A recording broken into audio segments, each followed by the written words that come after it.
What up, folks? Day 28th. Whoa, 28 down, 72 more to go. Yeah. Word, let's freaking go, man. Edward, I don't know if you know, but I sent out 2 contracts yesterday. One of them signed right on the spot. Oh, nice. Nice. And On a both are Sunday. red panda leads. Huh? Oh, I was like, on a Sunday, let's go. Yeah. And both of them knows that I'm gonna be wholesaling. Oh, that's perfect. Makes it a lot Those were easier. actually those were actually really good calls because I I uncovered the true problem, and it was Hmm. more like, well, if I solve this problem for you, it doesn't matter where the money comes from. Yeah, it's like a And they're like, no-brainer. nope. And so I explained to them, and they're both, yeah, dude, let's go, let's do it. Yeah. I'm like, heck yeah.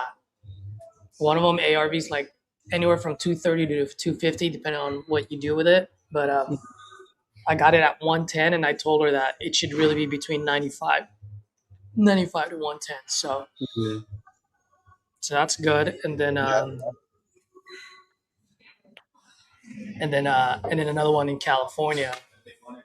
She wants to move to Arizona, so I was like, so it's not really that you want or need that price. It's more of if you can find a place over there that you can pay for and pay your $60,000 mortgage right now and have just a little bit of cash, you'd be okay, right? She was like, yeah. So I'm like, so if that's 100 and this is 60, 160, and you have $10,000, $20,000 in your pocket, wouldn't that work? She's like, yeah.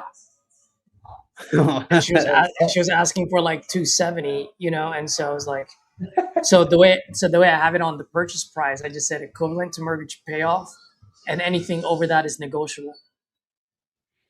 On the purchase price? Hmm. She Mm. hasn't signed it yet because she has to look at it. So she's like, I'm trying to understand this. But it also says there that it's contingent on her finding and securing a new place of residence. Right. Yeah. I like that I was trying to think how I could do that on the purchase price because sometimes, like, towards the end, it's like they figure out, I was like, oh, I was wanting this and it's actually this. And then once they see that number, they're like, wait a minute. Um, so yeah, I was gonna ask you that if I could do something like that. I mean, on the Oh purchase yeah, price. I've done it before where it's like mortgage payment plus $4,000 to the seller, but no more than 82. Because just in case they're lying, right? They say, oh, 78 is the purchase is the payoff amount. Well, Mm-hmm. what if the payoff amount is 65? Right. No, dickhead, I'm not gonna pay you $78,000 or 72. You know what I mean? Like it's gonna be $69,000 or whatever the math is. Yeah. Yeah. But that also you're able to do that like once you're like fully transparent, like like they know what your role is, how you're gonna help them, right? And then you've educated them on the numbers, you've educated on why it's most likely going to be around this range. And if they're willing to play ball with you, knowing that the range is going to be there, then you already know that the price that they gave you to begin with was an F off number, Yeah. right? Because someone that's not motivated, they're gonna be like, all right, I don't give a shit, Yeah. Yeah. 100%. dude. Let's do it. We got 2 leads, bro. Let's go. They just came in. You go call your doppelganger.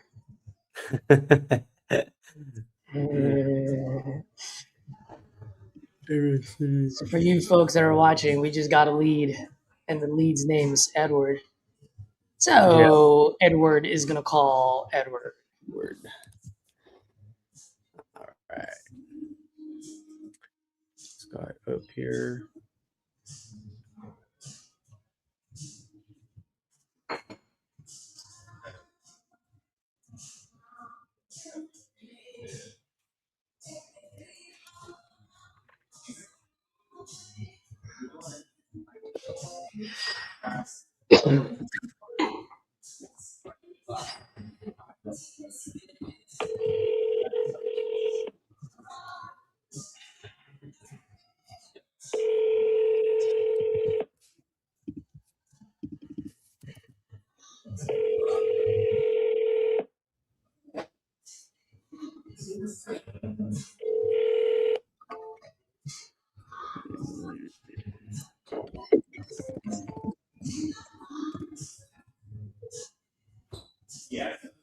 Oh, Edward, your lead, by the way, is in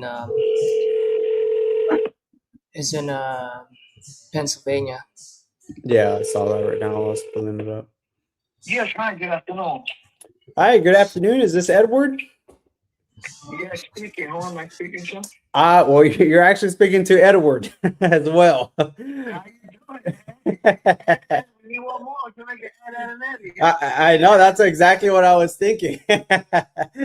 Well, I just wanted to give you a call here. I believe you had put out a form on our site about selling your property on River Street. So definitely was looking forward to give you a call.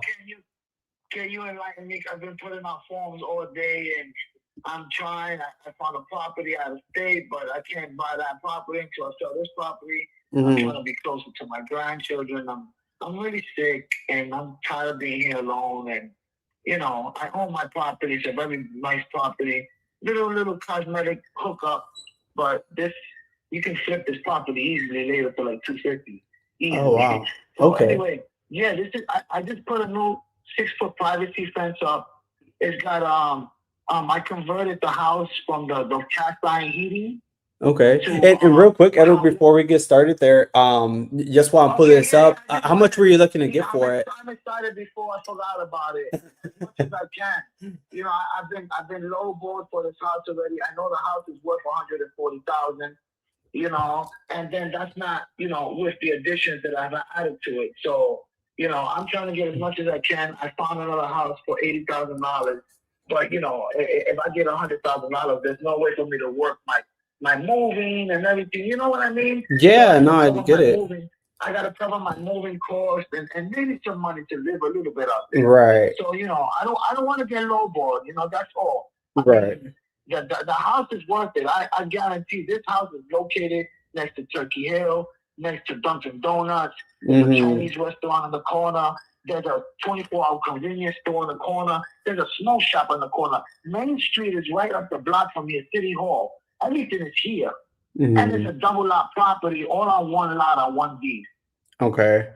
Got okay. Well, I definitely want to see how I can help you out here, right? Now I guess just to get a better feel for the property, I know you mentioned a little bit to me earlier right now. So just to see how we can like maybe put a good deal here together for you. I mean, walk me through it. I mean, it sounds like you're currently living in the property as of right now. Yes. So I was looking forward to sell this home and then hopefully get maybe like a 10-day tenancy so that I can be able to get out of here and sell this home, go up to Memphis, buy the other home, and move. So I don't know if it's gonna take 10 or maybe 10 days. I'm not sure because I've never done this. So I'm this is the first time I'm doing this. So I googled everything that I googled all the procedures I had to go through, and they told me that some people might allow a 30 to 60-day tenancy after I sell a house, but I don't need no 60 days. I'm looking to get out of here as soon as possible. So yeah, 30 days will be tops for me. If I can get the house bought as quick as possible, I'm moving as quick as possible. So, so the whole dilemma for me is to try to sell this house as much as possible as I can without ripping anybody off and without me getting ripped off. Because I don't want to rip nobody off. Right. I don't want to get ripped off. I live here. This is my home. I love my home. I renovated my room, which it probably doesn't mean a few more touches now again, but I've done some work to this house. I did the floors, some of the floors. I put the heating system in. It's got no lifetime guarantee gutter guards, and I put the 6-foot privacy fence that goes all around the house. And if you don't mind me asking, because I'm trying to pull up the property here. I mean, it sounds like you've been here for some time now. I guess what kind of sort of came up that led you to looking to like moving on from the property now, though? I just recently told you I'm not well. I'm alone. And I want to be closer to my children. Oh. I'm all alone. My wife died, so I'm all alone. So I used to have another house, which I got seriously ripped. Not that I got ripped off on it. I just took the offer and ran with it. I didn't care. I was in a depression because my wife just died. So I sold that house as is, and I had just put $200,000 into the house and got back only $100,000. So I was really disappointed about that. So I'm not trying to make the same mistake again. Yeah. I don't want to rip nobody off, but I don't want to get ripped off. And I promise you, if you're interested in this house, that if you pay me what this house is worth and what I want, that I guarantee you at least double the worth on this house. The house right here in front of me, there's a little house right here. And it's a double house, but it has two sides for two families. So that's probably why, but it has no real property. Now, this one's a single family house, but it's got double lot property. So I have 3 yards on this house and this property. I literally got 3 yards. So, and my front yard, you can park at least 8 cars in my front yard. No line. Oh, wow. Yeah, and it's fenced off. Everything's fenced off. Oh, okay. Everything is fenced off. Everything is fenced off. And then in the back, the house is protected by a 6-foot privacy fence. Then all the way in the rear, it has a metal 4-foot chain link fence in the back of the house because the dogs never really ran by there because I have dogs. But yeah, I try my best to maintain the house. It has a shed. I don't know. I'm trying to sell it. You see where I'm going, right? No, I definitely do. And at the end of the day, I generally want to help as much as I possibly can. And at the same time, right, like just to be upfront, we are investors, right? So it does have to at least line up from like an investment standpoint. That said, it has to work for you as much as it has to, work for us. So these conversations are really more to see if we can like put something together here that lines up with what you're looking for. So, I mean, it sounds like you're trying to move out of here. Sounds like you already have a place, right, lined up. I just found a couple of houses. One of them is a horrible house. I found them Zillow. But, because I get desperate, I don't know. I'm not really. I found a 3-bedroom house that's beautiful for me and my dogs right now. In an unincorporated land where I'm not worried about my dogs. And nobody, I have a certain amount of dogs, and my dogs need some freedom. So, I'm doing this for me, peace of mind. Quite honest, this town, I don't really think they get along. I'm Hispanic, so I don't think they get along with Hispanics too much. So I just want to be closer to my family. I don't want to be alone. I don't want nothing happening to me. Yeah. I've been sick several times. I've caught a staph infection. I have a heart condition. I don't want to be alone no more. Yeah, no, yeah. I'm in New York alone, so I don't want to be alone. Yeah, no, and it's great having family around, it definitely makes a huge difference. For sure. I mean, it sounds like that's been something you've been kind of planning for a while now, or just more recently since, everything that's happened. My ex-wife is the one that's been pushing me to move out there because my ex-wife was out there too. Even though we're not planning on doing it, but we have children and all her children love me and I have my grandchildren out there. So I figured that's the only thing I got left is family. Everybody else, all my other children, when I got money, they took my money and got cars and got everything. And I haven't even heard from them for Father's Day and nothing. So that's okay. I don't mind. Well, I'm so sorry to hear that. Yeah. It is what it is, but you know what I mean?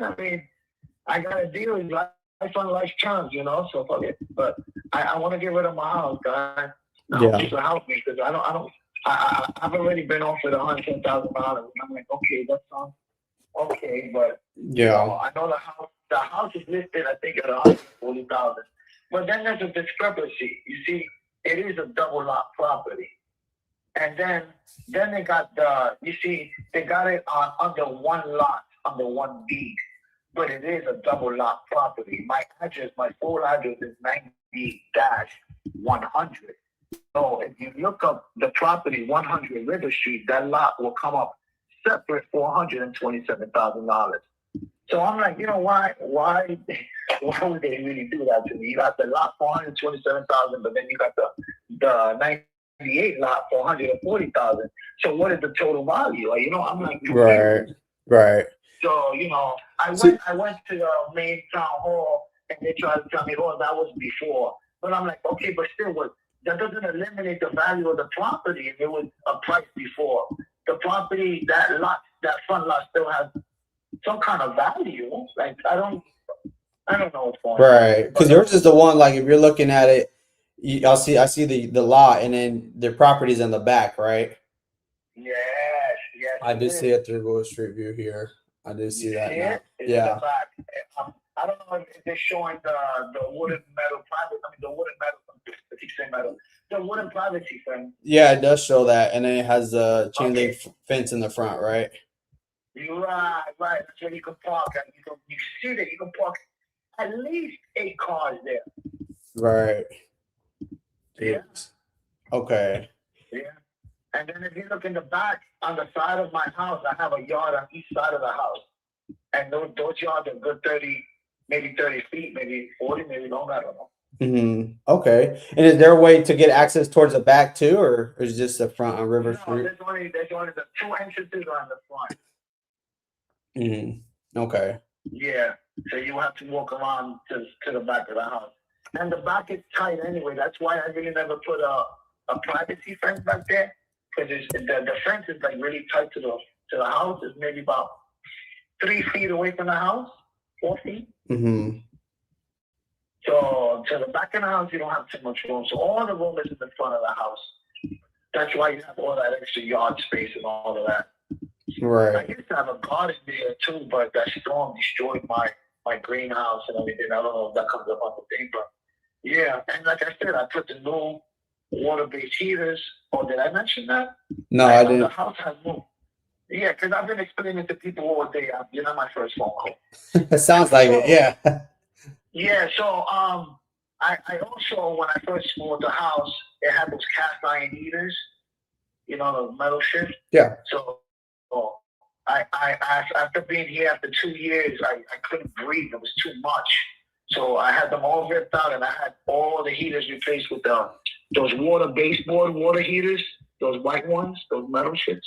Mm-hmm. And I had a new boiler put in to go with the baseboard heaters. So that's about 3 years old. And then it had there's another phone call. That's Anthony. Go away. Hold on, let me turn to wait. I'll call you back. Okay, yeah. So I put new gutter guards. The house had lifetime gutter guards on it, so you don't got to worry about the gutters. Mm-hmm. You know.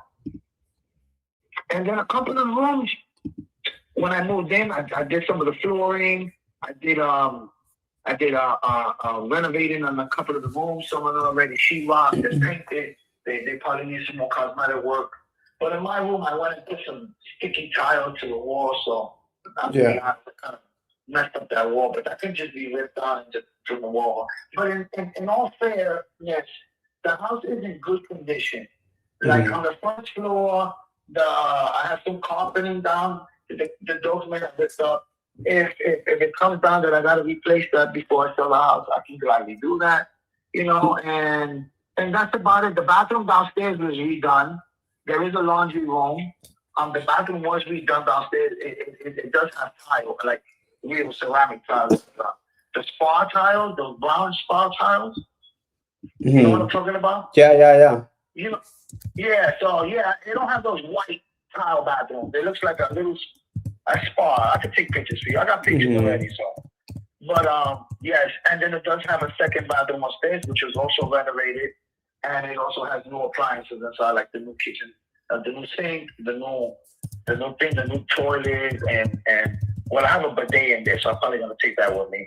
But downstairs it does have a new toilet and everything, and it has a new sink and a new medicine cabinet. All of that is new. The kitchen needs a little work. It's not horrible, but it's a double kitchen. It has a kitchen and it has a nook in it, and it has a double door on the side of it, and it has potential to build a deck out there, where you can open the double doors and come onto a deck, and you can barbecue right there. Mm-hmm. Right. Okay. Yeah, so it has potential. That's what I mean. I was gonna build a deck there and everything, and I was really gonna stay here, but a lot of things went wrong for me in this time, so I can't do it no more. Yeah. I mean, it sounds like you've been through quite a bit there, and it sounds like I have been, and my energy is real low, and I'm. You can see when I started speaking to you, my energy got high because, I'm excited right now. You just want to get out and, I could tell. But my energy, I'm a very energetic person, very spiritual, and I need to be in a very high, happy, energetic place where I feel comfortable. Exactly. As well, I really am not comfortable. I'm alone. So that's, those are the factors I'm dealing with. Not Yeah. that I owe anything on my house. My house was bought straight up cash. So I don't owe nothing on my house. You don't got to deal with a bank. You don't got to deal with nothing. So, Right. Yeah. Yeah, like my house, I own it. So you buy it, you get a straight up cash deal. You know what I mean? So it's Yep. not like, Yeah. No, and I guess based off what we. I'm driving you nuts with No, everything you're you say, not. but You actually helps me a lot. So I do appreciate so that. Because like I said, at the end of the day, I do want to help. For me to you, this house has potential, and it is in a prime location. That is the whole deal about it. The location is right here in the middle of town, right here. Like everything is here. Everything right behind my house is the mall. Like not that what we call a mall here. Mhm. But, you know, that little spot where they got the supermarket and they got Ace Hardware. Everything's right behind the house. Everything is walking distance. Everything. Everything is walking distance. McDonald's, Burger King, your eye doctor. All of They got it. eye doctors. They got chiropractors. Everything is walking distance from this location. I Right. guarantee that. I promise you. Yes. Gotcha. Okay. Well, yeah, like I said, I definitely want to be able to help as much as I can, and I do appreciate you, giving me the details here while I'm taking a look. And that being said, like I did say earlier, I do want to help as much as I can. Sounds like, the most important thing is obviously moving out there, kind of getting closer to family, and being done. Now, it sounds like you already had a place lined up, right? That's, I think you said around 80 to buy that one. Yes, 80 grand. Okay. 80 grand. Yeah, it's about 10 grand for me to move. Okay. So Because how far out is that? I'm looking to go to Arkansas. My son and my daughter and my ex-wife, they all live in Tennessee, in Memphis. But since I have the dogs, I gotta go to an unincorporated area. So Arkansas is like maybe 45 minutes away from them. So I can manage that. That is no problem. I have my dogs there, and since I suffer from chronic pain and all of that, I need a medical marijuana card. So in Tennessee, they don't have that. So I have to move to Arkansas. I see. Okay. So you see, I got all of this laid out already, and I'm just dependent on the sale and me not getting, with no location. Well, yeah, because obviously, you still have to get the other house, and you said it was listed on market. Yeah, well, right now it's listed on homes.com. I just recently reached out to an agent. I'm waiting for her to respond back to me. I did speak to like the main company already, and they already notified the agent. So once she has some free time, she'll be getting contact with me. I do have 2 other houses that are backing me up on that, which I really don't like. But if it's an emergency, then whatever. I did find a nice, beautiful home for me and my dogs. Right. For the right price, I can get out of here. Right. 140. If I could get a 140, I go. I need buy. I'm out. Right. But I don't think anybody wants to pay the listing. Yeah. They not understand. But that's the key is what I just told you. Is that the listing is only for one lot. It is a double lot property. Right. Yep. That's where. Yeah, this guy's selling me, man. Because if you go ask Gemini how much 100 River Street costs in Carbondale, Pennsylvania, he's gonna tell you $127,000. And then you ask him how much 98 River Street costs, he's gonna say it comes out to $140,000. It's in the record. But then you go to the records, they don't want to show me there. Yeah. It's because they don't want. I don't know what's the deal with this town. It's really crooked. I don't like it. I mean, maybe it's because. Maybe it's not crooked. Let me not even say crooked. Maybe it's because I'm Hispanic. Let's just put it like that. Well, man, I'm Hispanic too, so I gotta. See. You're in this house, Papi. Don't tell me you're not.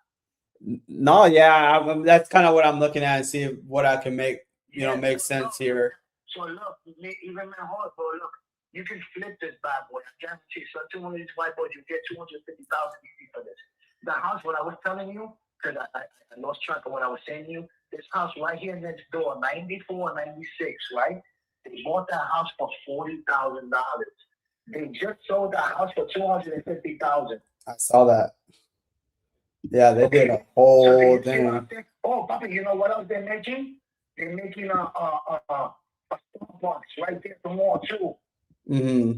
Yeah, that one that I was taking a look at, your neighbors there. I mean, man, they did a whole man. They did everything. So I did see that there. I think it was a duplex, right? The big duplex there. That was a duplex, 94, Yeah. 96, Yeah, it was huge.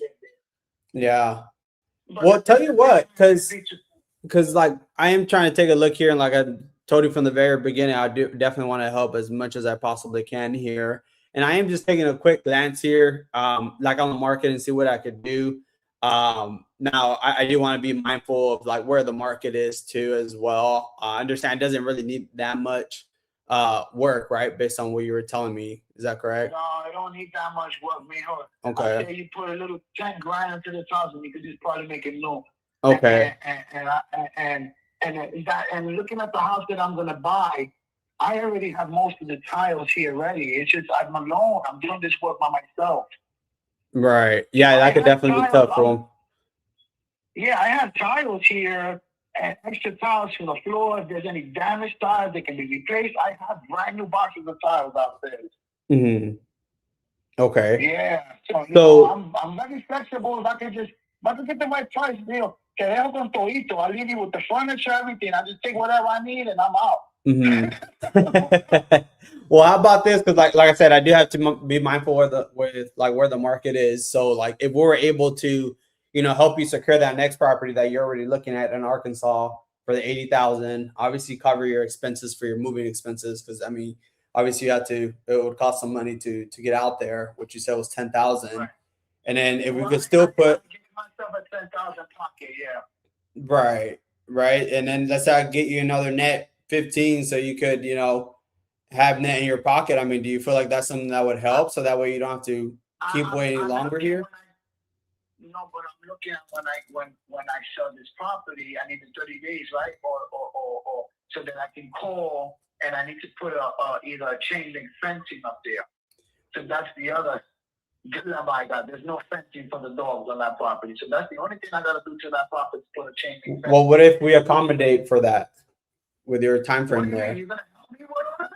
Well, I mean, I'm saying if we accommodate like the time frame there, because I mean, it sounds like you need 30 days, right? And then obviously you'll need maybe a couple. Yeah.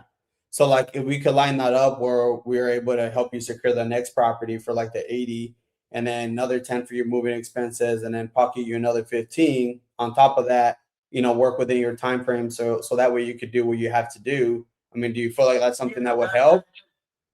Yeah, but that just leaves 105,000. I'm not better off with that. That leaves what? That's only 105,000, and you're talking about 80, then 10 to expenses and 15. That's only 105. Oh, because you said you had offered 110, right, already? I already got $110,000 offer. Yeah, that's why I'm still making phone calls. I still got that available. That's still on standby. But as you see, I'm still managing this because nobody's understanding the real value of this property, and I don't want to get rid of property. You know what I'm saying? Yeah. This property has really good value. Okay, Mama, I just told you I sold my other house that I put $200,000 in. I think that house sold for like $375,000 after that, and all I got was $100,000. So I don't know what's I just don't want to I don't want to admit it. I'm allá afuera with nothing either, Right. I don't want to get screwed. I'm giving someone a good opportunity. It can be you, Edward, or Eddie, or Eduardo. Are you Eduardo? Eduardo. Es igual. Your name is Eduardo. No, it's Edward, pero también me dicen Eduardo. Oh, okay. So you go by Edward. I go by Edward as well, but my official name is Eduardo. But since I go by the English version, I've always gone by Edward. Yeah. This is a very good opportunity. This is a good investment property. I'm not misleading you. And, if I wanted to make money on this property, I could just sit on it another 3 or 4 years. It'll just increase in value. Right. But yeah. But yeah, like you were saying, that you could, right? But it sounds like obviously you didn't want to kind of go that route if you didn't have to. No, I just like I said, if I felt that I have the time, I'm not that well. Mm. You know what I mean? I have just been through diagnosed with congestive heart failure. Mm. You know what I mean? Yeah. So, and I have been through some serious shit in New York where I went through multiple surgeries where I almost died. I was in a coma.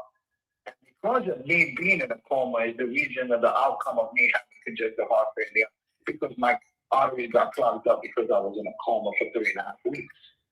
So I have been through hell, by. So, I mean, if you got it in your pocket, by, help me out, get me the fuck out of here. But any blessings will come to you, man. Mm-hmm. What up? Just help me out of here, bro. You know? If you could give me 130, I'll be out of here. Yeah. Like I said, I definitely do want to help, man. Like I really do. And that's where I'm trying to figure out if I could kind of come up there for you. I unfortunately I just have to go based off like where the market is right now. And that was the only thing I was just concerned about. Like if offers did come around that range. I mean, let's say worst case, I mean, do you feel like that would, like with an offer like that that's on the table, I mean, do you feel like that would still help so that way you don't have to stick around? I mean, it sounds like, I mean, you obviously don't want to stick around. No, I'm saying like around that 105 to 110. Well, I mean, I'm trying to work more better. I already got the 110 offer, so I'm trying to work a little better than that. Because I mean, would that help you secure that next property and get closer to your kids? And help you secure the next property. And like I said, just so I know, I mean, why do you feel like it would? I would just be living up there in poverty with no money then. You know, I mean, that's not real cool. What do you think? You know, you wouldn't do that. You know, I mean, come on. I can get the $80,000 house that's there, cost about $10,000 to get up there. Then 15 to, let's say 5 to put a chain link fence around the backyard, and I just stay with $10,000. You know how quick $10,000 go. You know, I have $1.3 million to win in 5 years. Okay. All right. So you imagine how $10,000 go for me? I mean, and nowadays I go and. Well, no, I don't think I'm the Godfather no more. So, no, see, mentira. I'm not lying to you. I have 1.3 from the lawsuit that's being in that coma and all of that. Oh, and that's how I managed buying the 2 houses and everything. And that's why I didn't even care. I didn't even care. I took the loss. I was like, you know what? I don't care. I didn't really sweat and break my back for that money, but everything else I have broken my back for. Right. You know, I helped put this fence in. This house, I thought the floors. You know, I mean, I had the guy show me how to work the baseball. I was learning how to put the baseball heaters with them in. You know, and I've been doing things to this house that I actually put my heart into. So, you know, la otra cosas I didn't care because I didn't really. That had no meaning. You know what I mean? Yeah. You know, I know you know. You know when you put something into something that has a meaning. I put something into this house. That's why I'm really hesitant. Right. Yeah, no, I get it. And at the end of the day, like I said earlier, I want to help. And then like I feel like I can help right at this point. And so let me ask you, I mean, what do you feel like is more important? I mean, is it feeling like you kind of time the market perfectly, or is it maybe just taking what you need so that way you can move out there and not have to deal with, you know, what you've been dealing with? The most important thing is taking what I need to survive. And you know, after spending $100,000 to get up there and everything, I don't think $10,000 is gonna have for me to survive. You know, I could probably live on $20,000-$30,000 and then try to, you know, flip it, because I do have a business online where I make figures and I flip them, I customize them and I flip them, I make money. But you know, I mean, it's just time consuming and stuff like that. You know, I'm not a stretch. Right now, I am disabled, so I cannot work. So the only thing I can do is the stuff online. But yeah, that's all I want to do, Pai. For one thing, yo help this guy get a better life, bro. I was discriminated out here. You know, you won't believe. I just tell you, I sell action figures, right? So, I didn't know that. Yeah, I just told you, I customize and I sell action figures online, right? That's what I do. That's my business. So, I reported someone stole something from my house. The police came in and they saw my Ziploc bag. They called the judge and got a warrant to search my house.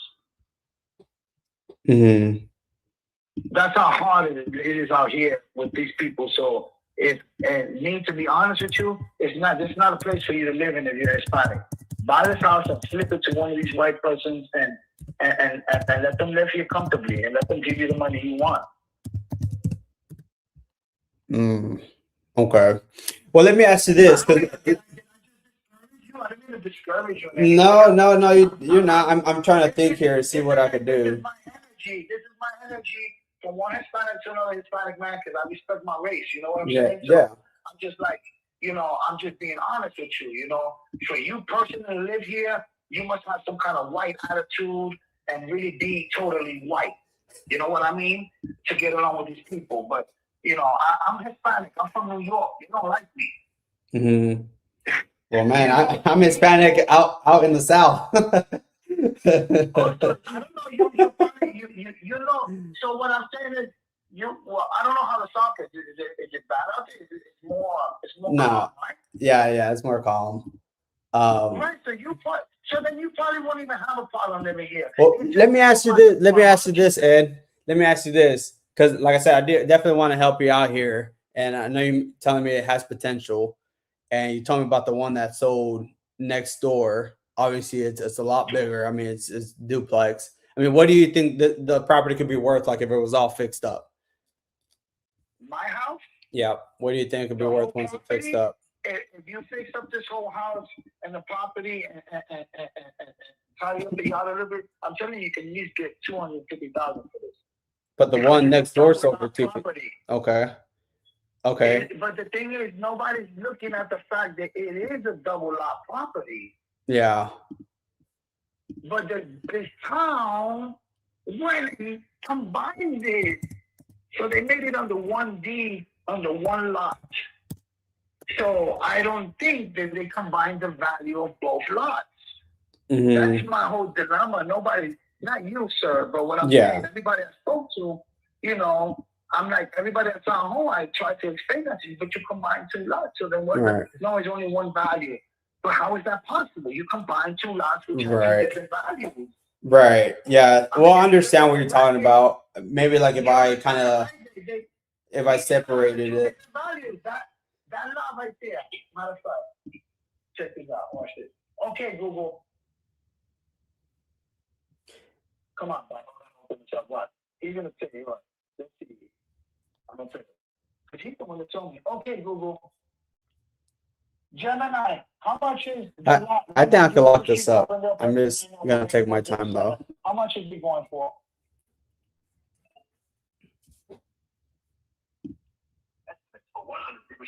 Armandale, Pennsylvania, 18407. Valued the lot and property at approximately $127,000. Oh man. Previously for around $30,000 as an undeveloped lot in 2020. You see? But they don't combine that price with back to the R thing. Yeah. So let me ask you this. I mean, how much would I have to put into it? Because I know you said 10,000. However, though, I mean, the one next door, I mean, they went all out. So I mean, it's gonna take a little more than 10,000. Okay, so my master bedroom is already done. All you gotta do is come in here, rip down these little plastic sticky things that I got on the wall, but it's sheetrock and everything, and it's insulated and everything. There's two rooms up here that are already sheetrock and plastic insulated, but you have to do like cosmetic work, touching up holes or whatever. Yeah. Screw holes or whatever. Right. So, and real quick, what was the square footage on it? Because that's the only thing that, like, when I try to pull it up, it doesn't really give me those the square footage of the house. The square footage of the house? Yeah. Gemini, the square footage of 90.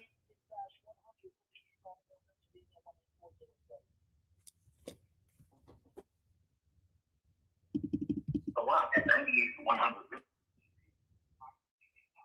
925 square feet.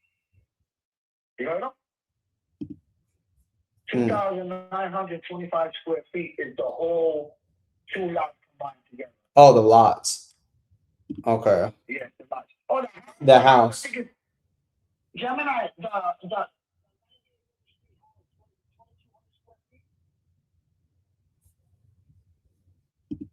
at 98. Yes. 1,200.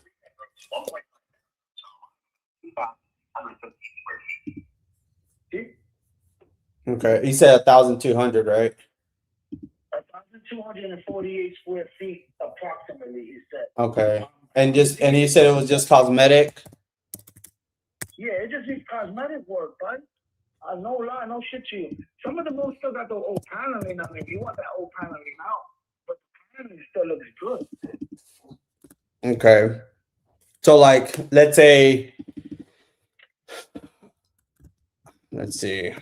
I'll be honest with that type of square footage there, just cosmetics. Like, I mean, when's the last time you did any updates or anything like that? Okay, so like I know you said the master bedroom and all that, but I'm talking about like flooring, kitchen, bathrooms. When I first moved in here, I've been here 5 years. The first year I moved in here, I did the bathroom downstairs. Mm-hmm. Right? And then we did the living room floor. Oh, the living room floor is also all ceramic tile. Like the real super ceramic tile. Like that brown heavy duty, the one I told you like I put in the bathroom. So the living room floor is ceramic tile, so it's massive waterproof automatically. All right? And we did that floor. That was the first 2 years we were here. Then I started doing my rooms. So that was in the third year I was here. We started doing the master bedroom, and then we did the bathroom and all of that. And then we just started doing the floors upstairs and everything. And then during that same year, that boiler busted. That cast iron boiler shit broke. So we decided to put a new boiler in. And then the new boiler we put in, I said, I changed the whole heating system. So at the same time, I changed the whole heating system, which it all came out to about 10 grand. I think the boiler was like 5,000. And I think the base heaters or whatever were like 5,000 more something. And they put it all around the whole house. The whole house has no water baseboard heaters except the kitchen. But the kitchen has a secondary heating system in the kitchen. It has one of those wall furnace heaters. Mm-hmm. You know what I'm talking about? Yeah. So yeah. Wall heaters. Yeah, it has one of those. One in the kitchen, one in the living room, or technically that looks like that's like the dining room. And it looks like there's one in the dining room, and then there's one at the bottom of the steps, going up the steps, which that one has not been working since I moved in. But the other two work perfectly fine. Okay. And this house, dude, you sweat in your boxes, bro. You don't adjust the heat. And I just put a new thermostat in that cost me about $400. Yeah. Okay. So looking at the one that you told me on your next door neighbors there, how would that compare to that one? Oh no, there's no comparison. That house is beautiful. They work. But the thing with that house, that was a total gutter job. That house had mold from the top to the bottom. Right, because that's like my competition there, right there. Like if it's over 250, I would have to get it similar to that, right? Because that's what everybody's gonna look at for me to get there. But they're gonna look at the house, but you gotta remember, you gotta sell this property. Mm-hmm. The land. Nobody got parking out here. Nobody. Look around my house area. Nobody got parking. I'm the only one that got parking. Now you can take this puppy and you can rent parking to people, bro. Mm. You can turn that little yard in the front into a parking lot. Because this used to be a business a long time ago. So that's why there's that big lot there. I think that's the reason why they converted both lots into one, because this used to be a business. So yeah, you can convert that front area into a parking lot, and you can charge people. These people don't have nowhere to park their cars. The Dominican, Jose, his name, he's the owner, still real? Or did he sell it? You say he's your competition. Right. He's a Dominican, right? Mm-hmm.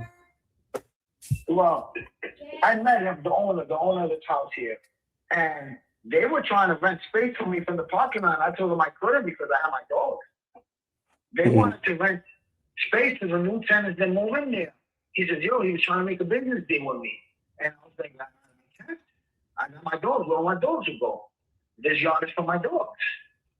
Mm-hmm. So But unlike you want to make some money.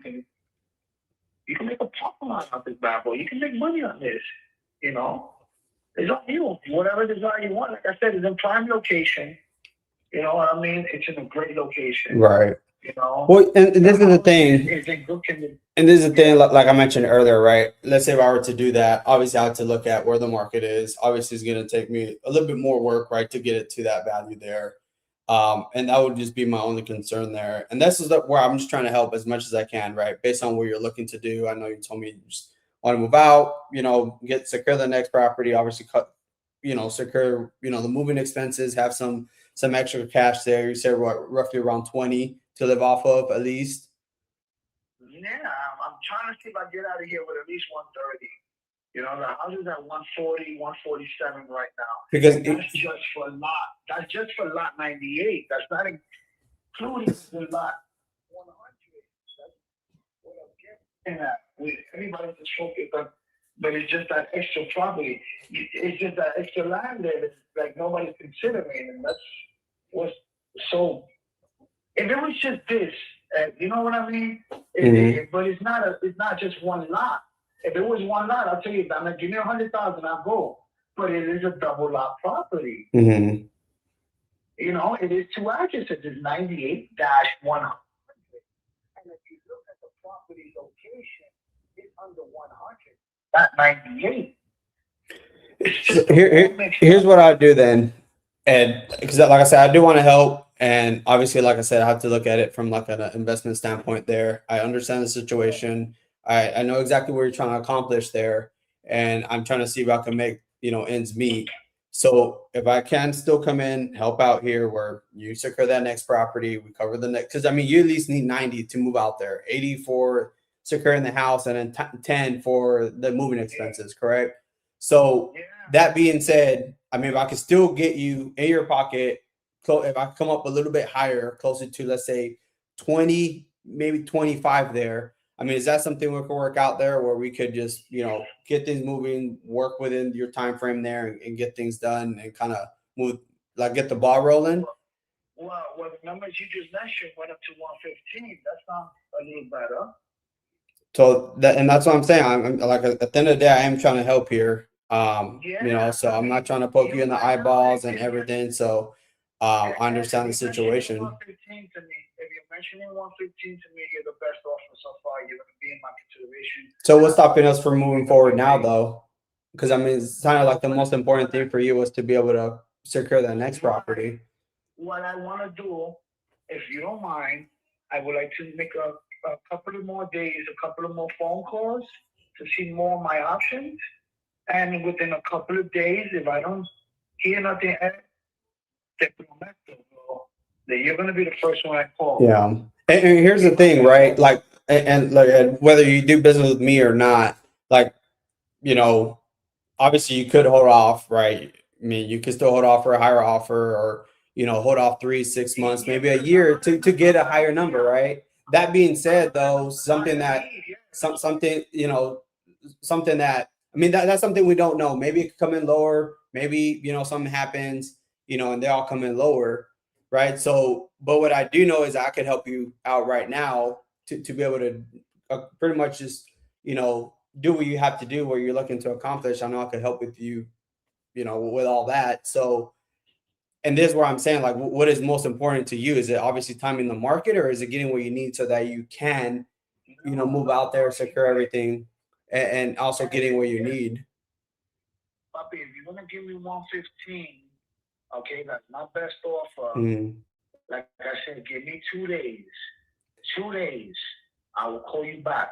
Matter of fact, I'm going to give you the courtesy and be the man I am. Sure. Even if I do get a better offer, I'm going to still call you back because I love the conversation I have with you right now. Okay. So I'm going to still call you back and I'm going to let you know, bye, I got a better offer. Bye, I'm going to take your offer. How does that sound? Here's what I'll do. Because like I said, I do this for a living. This is what I, do to feed my family. So, obviously, if it's something that would help you, right, based on what you told me in the beginning, it sounds like it's something that what you're looking for. And it's something I could work something out. And like I said, I definitely want to help you out here. So what I'll do is I'll send you the agreement. I'll leave it, I'll leave the offer there for at least 24 hours. And if it's something you want to move forward, let me know. If not, no hard feelings, no pressure on my end. How's that sound? I need 2 days. You're saying 24 hours. You're only going to give me 24 hours? I mean, what happens in 2 days though? Because let me ask you this. I'm going to call them on and I'm going to call them on to see if I can get a better offer. Well, yeah, I mean, you're going to shop around. I mean, the buyer doesn't want to get shopped around. All I want is 2 days. If I can't get a better offer in 2 days, I already got this house. I'm waiting for the lady to call me back. I can't sit. I'm waiting on that house. Well, that's what I'm saying. What if I make it contingent? What if I still make it contingent upon you getting another house? And that's what I'm saying. I'm trying to be flexible here with you, like. Yes, that is the goal. But can you let me see if I can maybe get a little more comida, bro? Come on, give me 2 days, puppy. Well, like I said, like because I mean, like at the end of the day, I mean, you wanted me to help you out, and I'm like, okay, well, let me see if I can make it work. And I'm trying to help you out, and now you're like, oh, you know what, I want to wait. I'm like, well, what are we doing, For 2 days, I don't want to be cornered. I just want to. I'm just asking for 2 days. Who knows? I'm not saying now I feel pressured. You just give me 2 days, and I guarantee that I will call you back. I mean, I do want to sell this house. This is not a game. This is my life. Right. And let me ask this. I mean, sounds like with the offer that's on the table. I mean, do you feel like that would help you do that? 115 will get me out of here, and I can live a little comfortable until I can find a way to. And it sounds like that's the most important thing at the end of the day, right? Yeah, that is the most important. Then what would stop us from doing that now? Nothing will stop us from doing that now, except me getting a little bit of more money.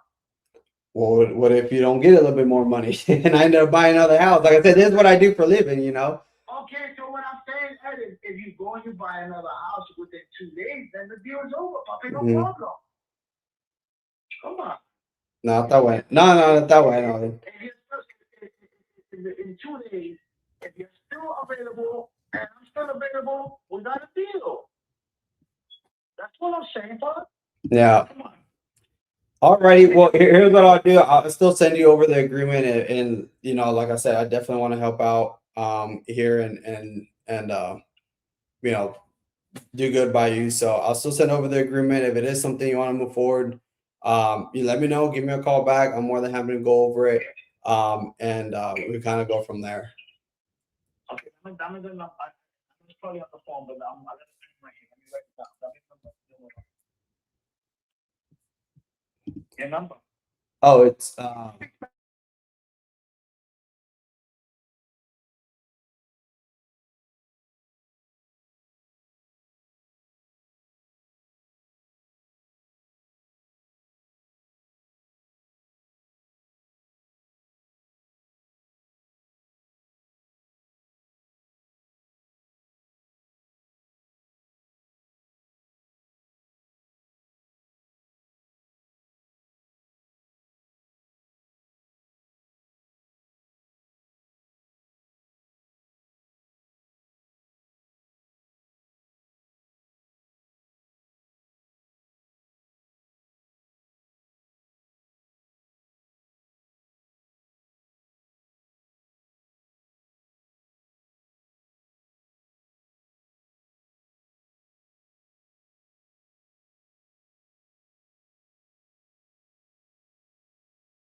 Okay.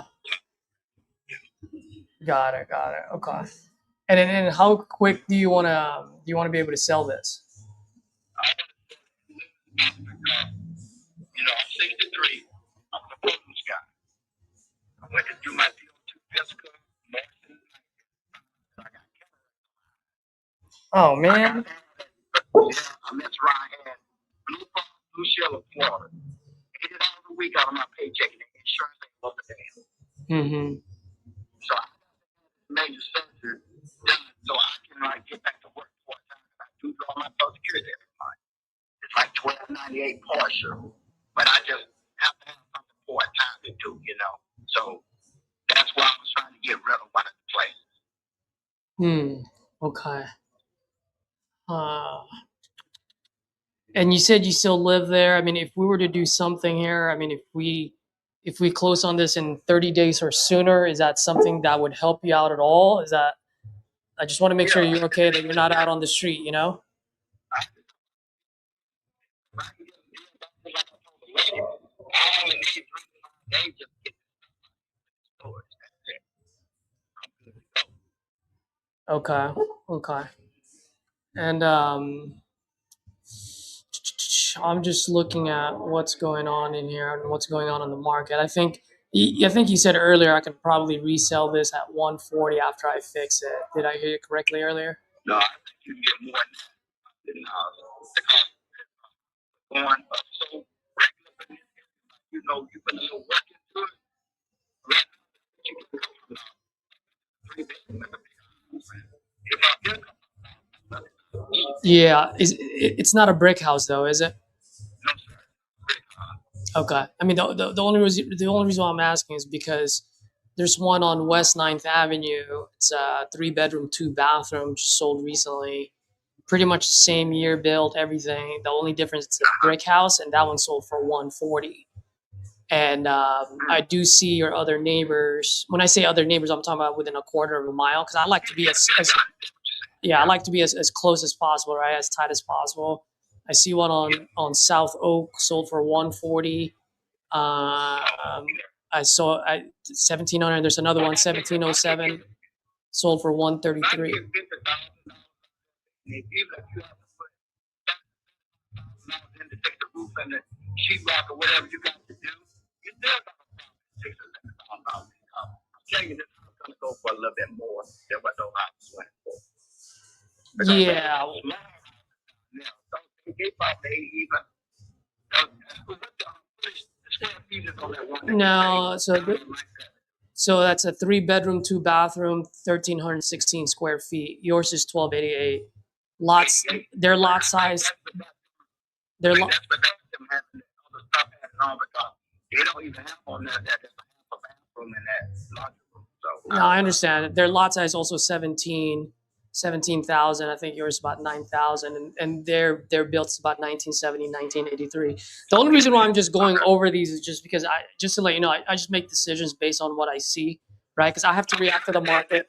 Because at the end of the day, once I buy this off of you, I have to attend to my audience, and my audience are that newlywed couple or that growing family that's gonna look to buy there, and then the first thing they're gonna look at, well, how much are houses selling for?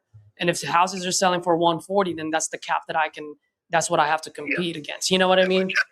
And then so back to what I was saying earlier, Robert, is that I genuinely want to put as much money as I absolutely can in your pocket.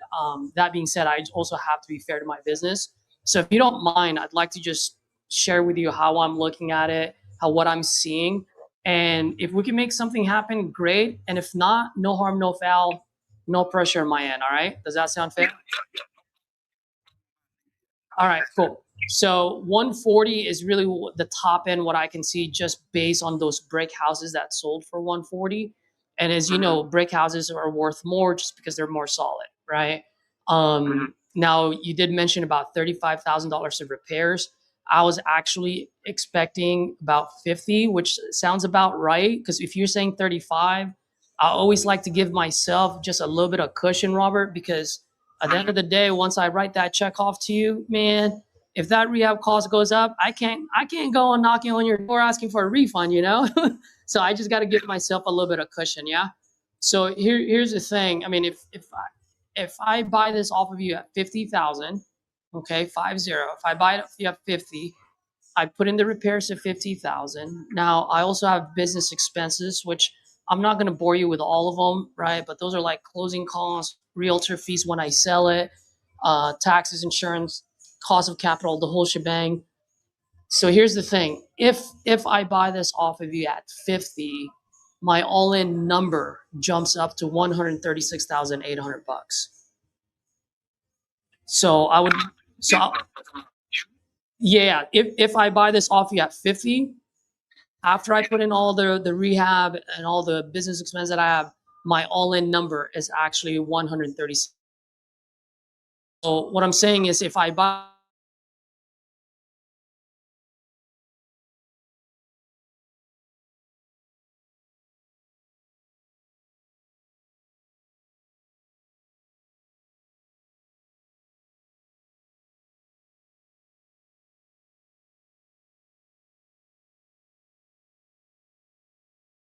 like that. It's the least amount that I would take for the child.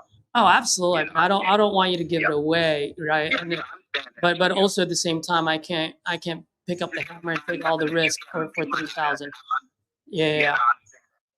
So Robert, if you don't mind, before I let you go, if you don't mind me asking, since you can pretty much tell I'm a pretty straight shooter here, and I like to talk with my cards face up on the table, so to speak.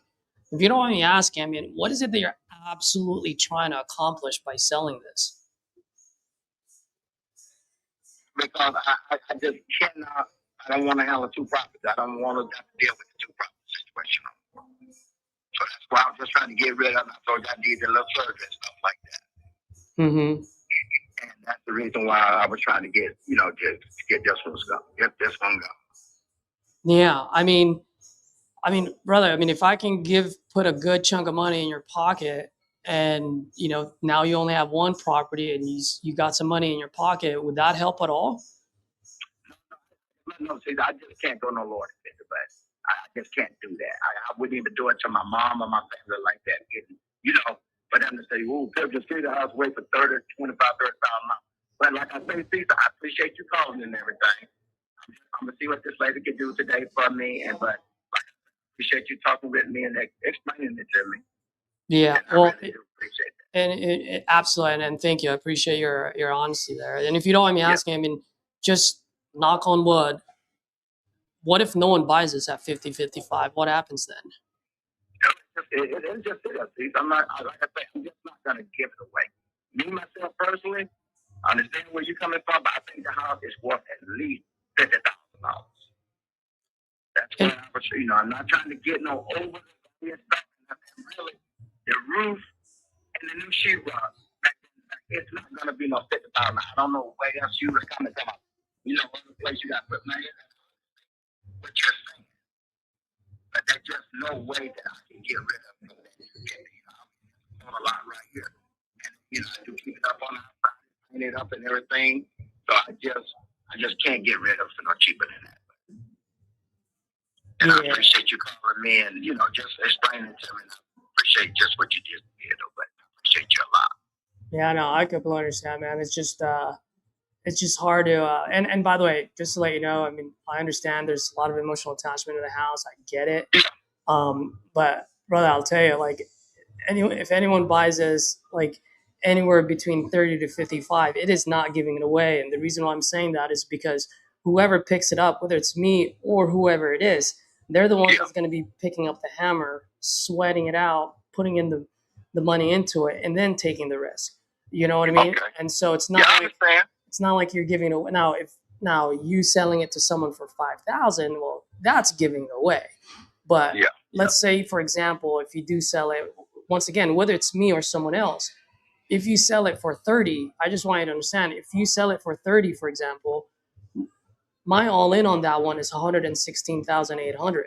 So really, I buy it off you at 30, but I'm only making 23, right? Yep. You're making 30, you're not picking up the hammer.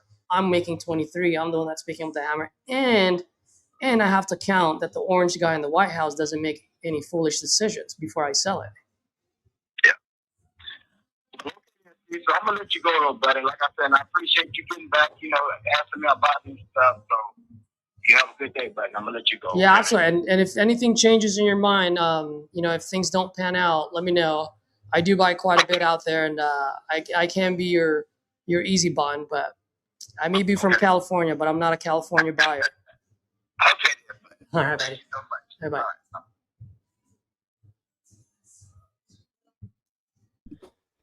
Man, how'd that one go?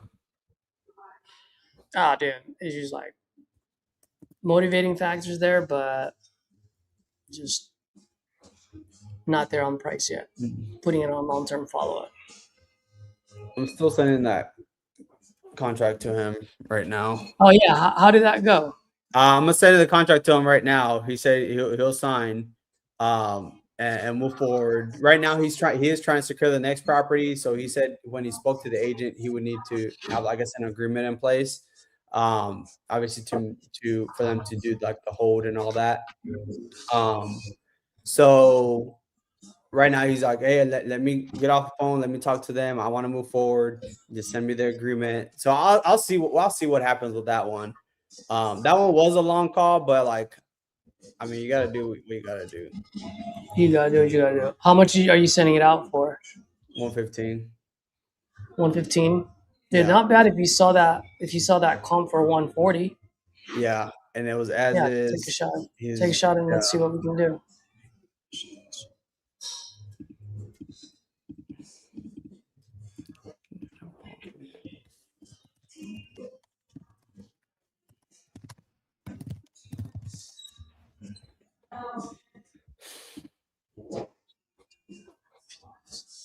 Choose feature number. I'm just gonna put this guy on long-term follow-up.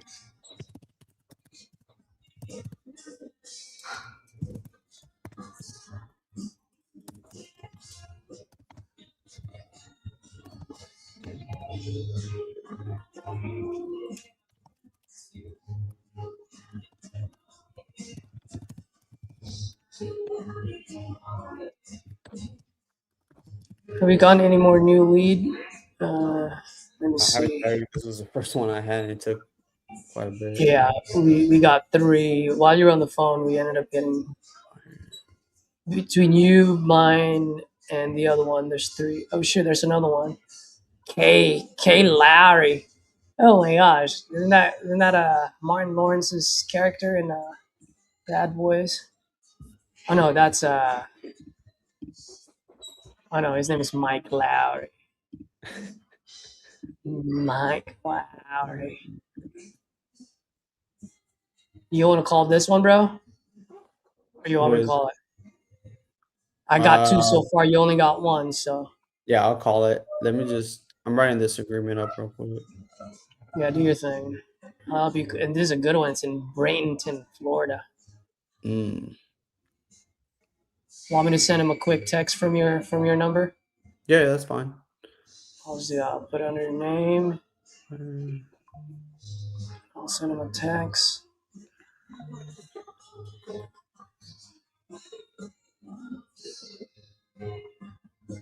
What's your number? Which one's your number?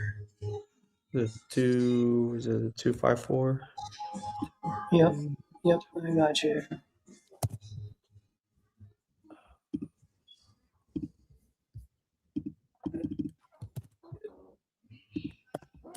Dude, why did it say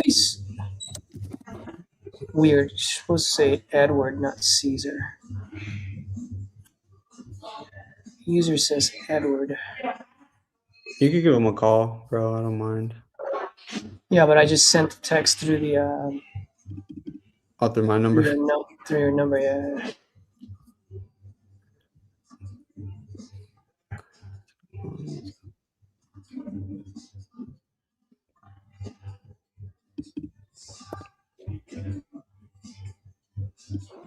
I'll comp it real quick for you, so at least when we hop on, you already know. Yeah, that one, the last one, I couldn't pull it up on ProStream. I had to just use Zillow.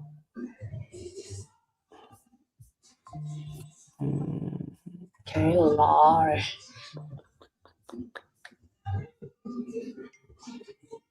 Sold for $329 in 2020. Well, that kind of sucks. Oh, yep, you're calling that one, buddy. Thanks, man. $282,000 in mortgage. All yours. All yours. Oh man, I'm glad I made that choice. Jeez.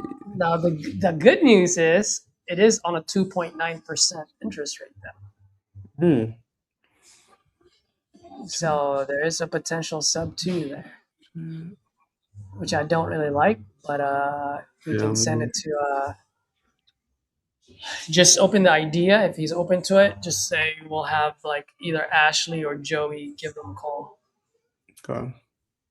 Or just say one of our guys, one of our partners who like to do sub 2.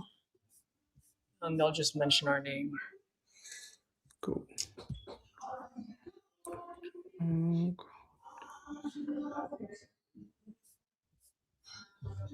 Oh, man, the owner's asking for the pictures.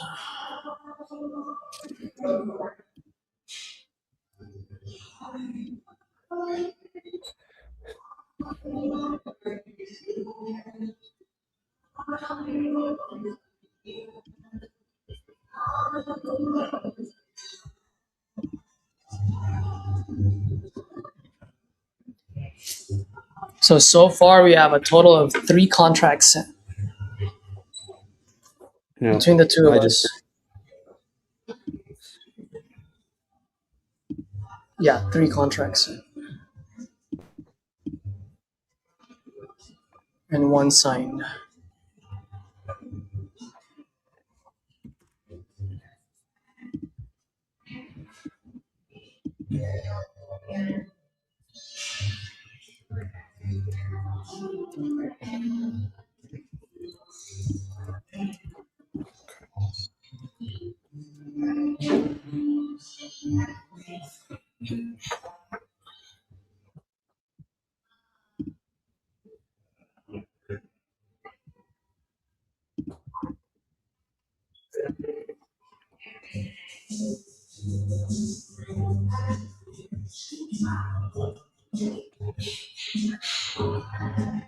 K, right? K? Yeah, K. Larry.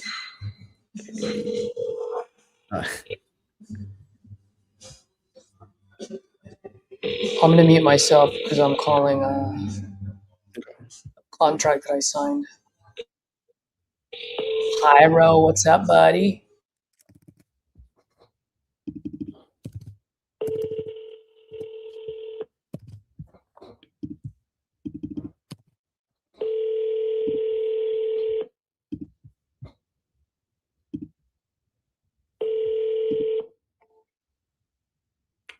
Oh, you're right.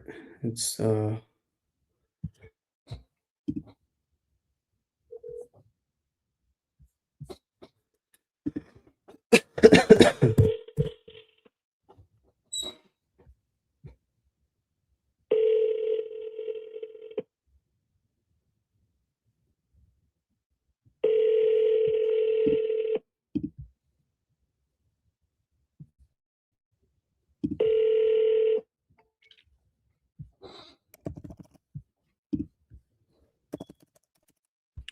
okay, no response for that one.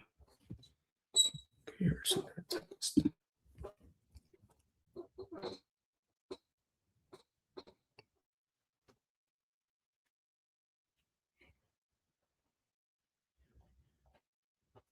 How lucky am I? Let's go, baby. What you got?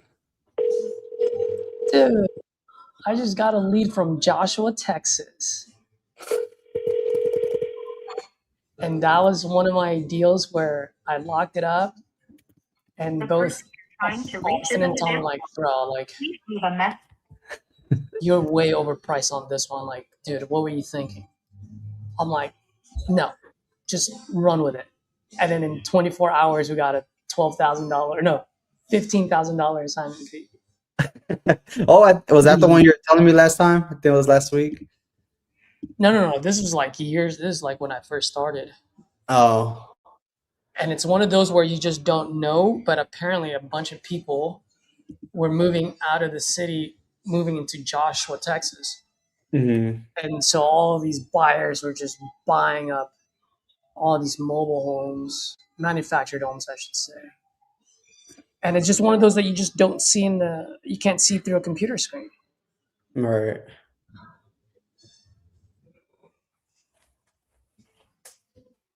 Judy.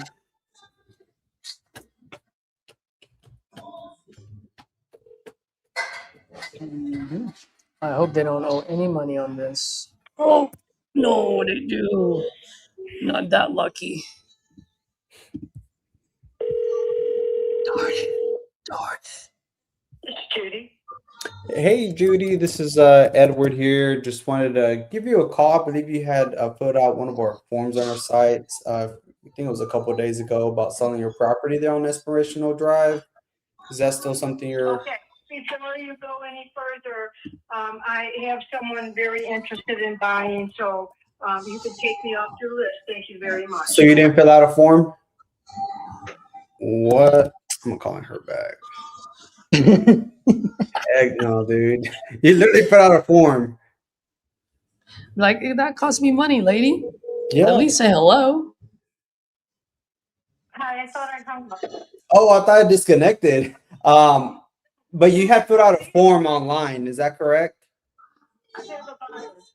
But you put out a form online? I don't know. I've been working with so many people lately. Just Yeah. take me off your list. Well, it wasn't a list. You put out a form. You wanted me to reach out to you about buying your house.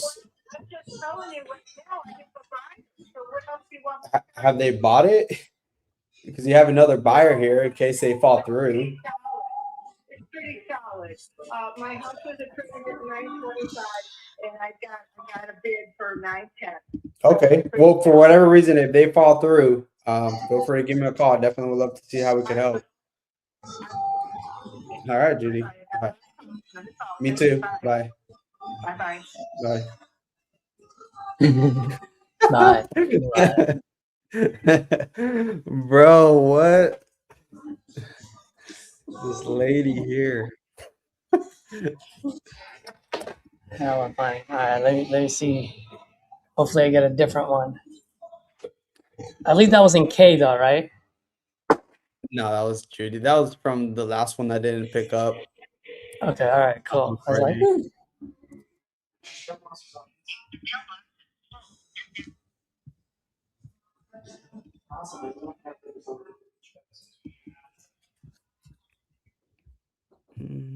yeah, sure. Is it 310-288-8262? Trying to think how much I sold that Joshua, Texas deal.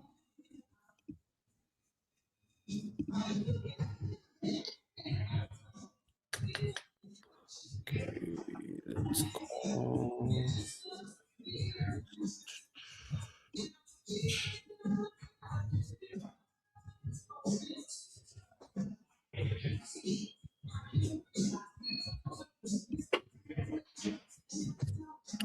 All right. So until we get some more leads, I'm gonna call some of these follow-ups. Oh, Kay didn't answer? No, she didn't. I called her twice. Kay Lowry. Okay, Larry.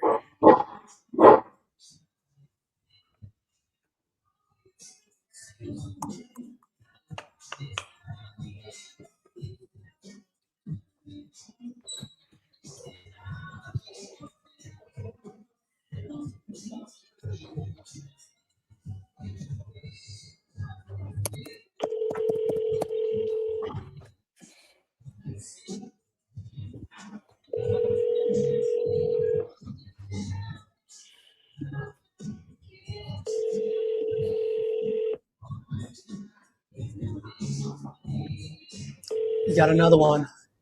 You can have that one. Okay. Jose. Oh, dude, that's perfect, bro. That's your boy. That's perfect. That's your boy, son. Jose. Say.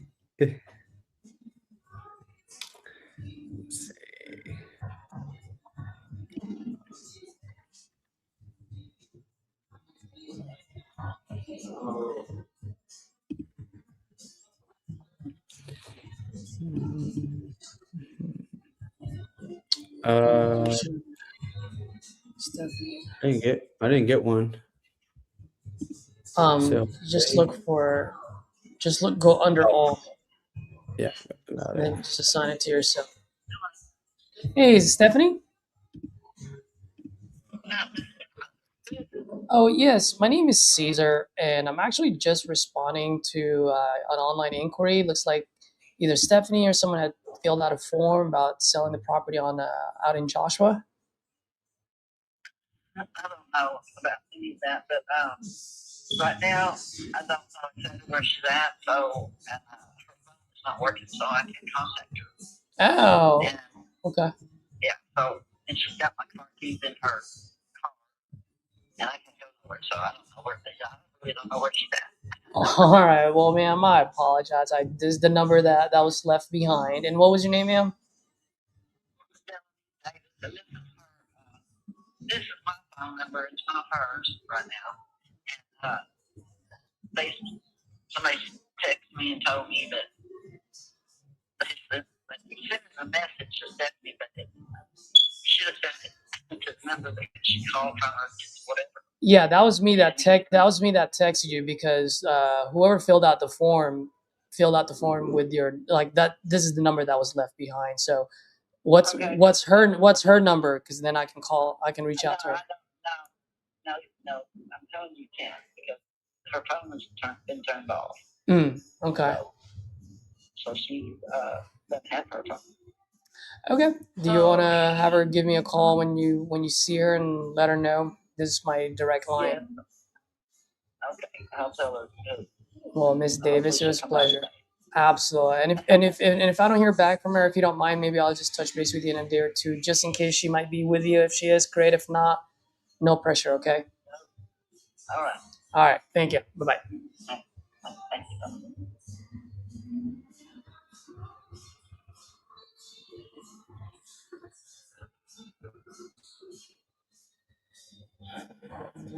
you.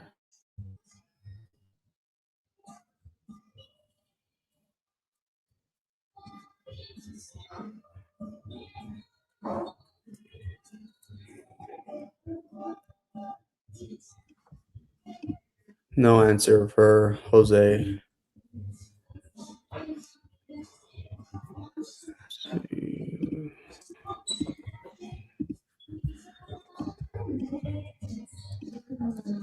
Oh, what the fuck am I doing? I've created a snippet for this. Stupid.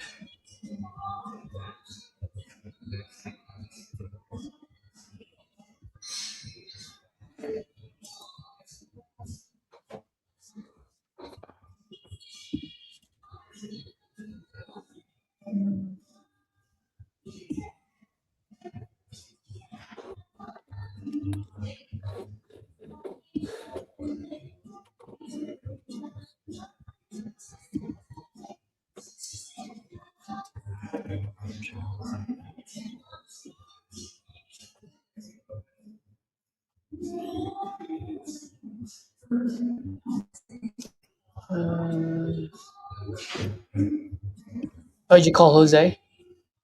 Yeah, I already did call him. No answer from him.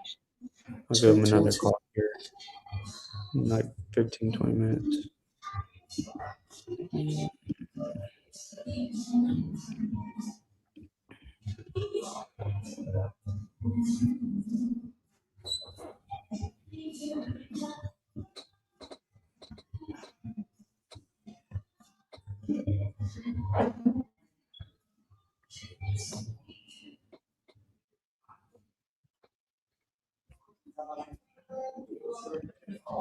All right. How much more do we have left? Red Panda. Still have 350 left. So how much is that? 7? Yep. 7.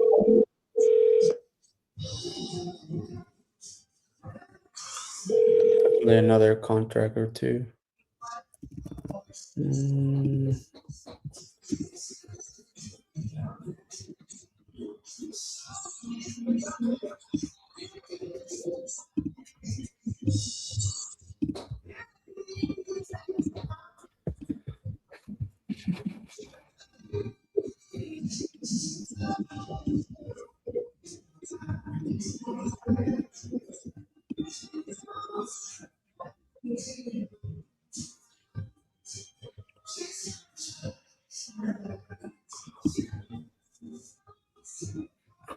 That first guy I was talking to, I thought I was talking to Carlos.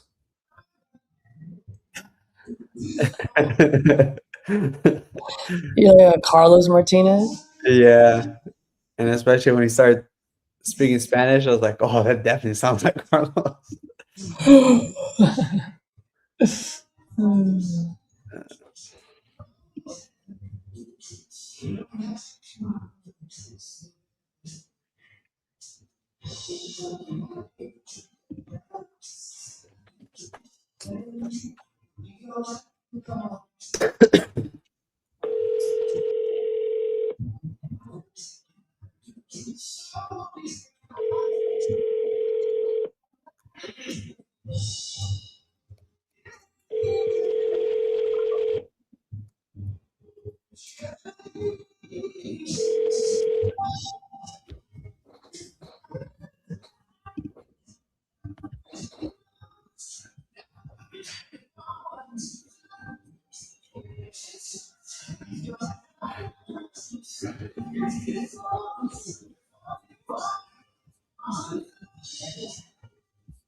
Martin, we've actually sent out 4 or 5 contracts.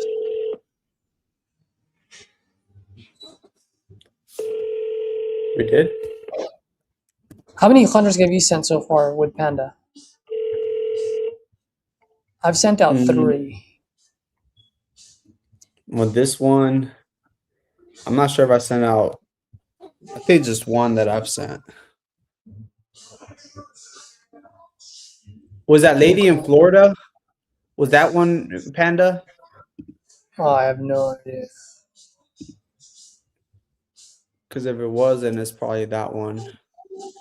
And that'll be 2.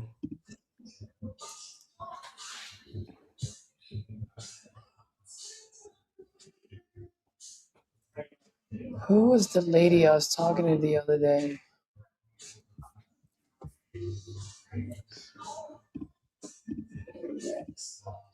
From California.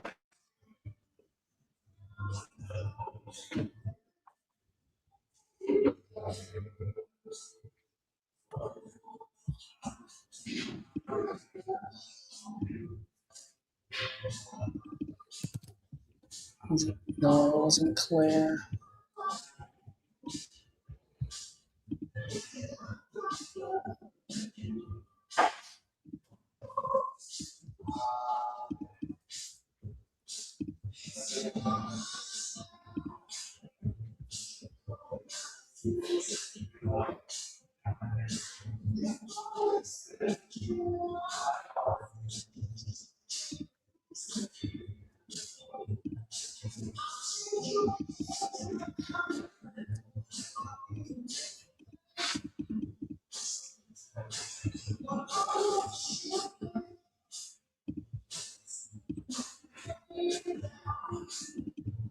It wasn't Jackie Brown. It was.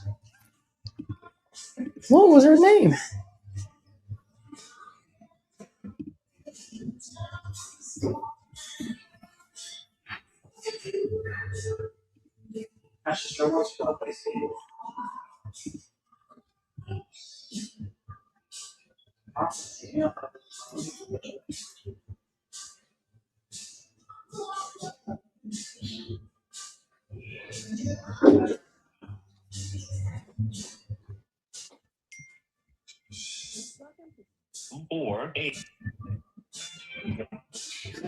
Dude, I cannot think of her name to save my life.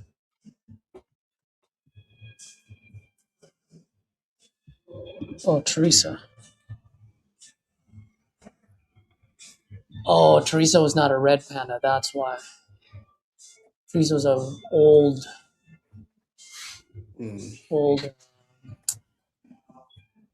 old what's the name called? Long-term follow-up.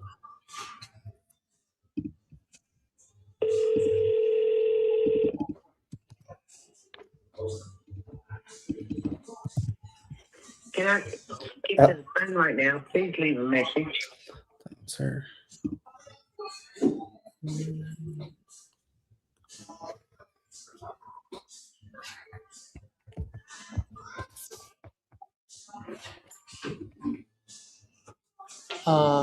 Please leave your message for.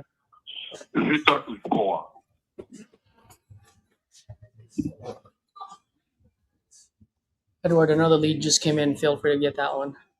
Okay. 197.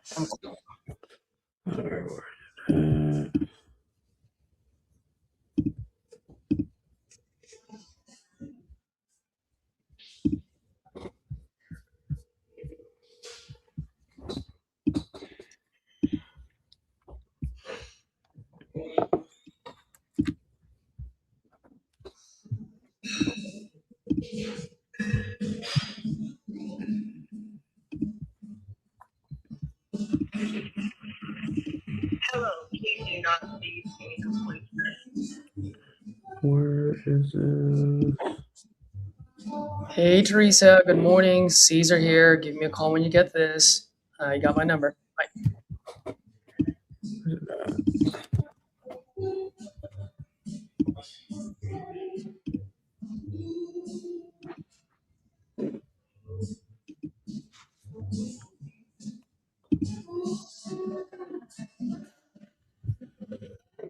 Any contracts? We have sent out a total of 4 contracts so far.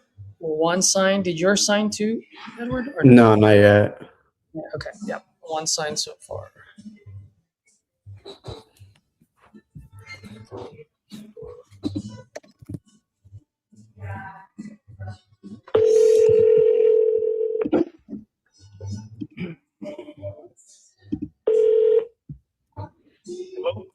Hello, is this Robert? Hey, Robert, this is Edward. I was just calling to follow up on your inquiry about selling your property there on Stort Road. Is that still something you're considering? Well, I don't have a property on Stewart Road. I have one in Galveston, Texas. But it's not off of Stort Road. Okay, let me. Let's see.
It's a nice complex. It was recently upgraded for storm windows and storm doors. Okay. And I know you mentioned your son was living there, and not now it's vacant though, right? Yes. Okay. And how long has it been vacant for? Uh, 3 months. Okay. So just a few months then. And I guess like what are you doing right now as far as like the upkeep, like maintenance, of the property, things like that. Well, he moved to another place in Galveston, so he takes care of it for us. So it's in good shape. Oh, okay. I see. Okay, cool. And if you don't mind me asking while I'm, trying to take a look here at the same time, what sort of came up that led you to, maybe want to look into this a bit further? Well, we're going to be moving, so we just don't need it anymore. Hmm. Yeah, so we wanted to cash out and use those funds to buy another property. Oh, nice. Y'all staying still here in Galveston, or y'all moving out of state or something? No. To South Florida.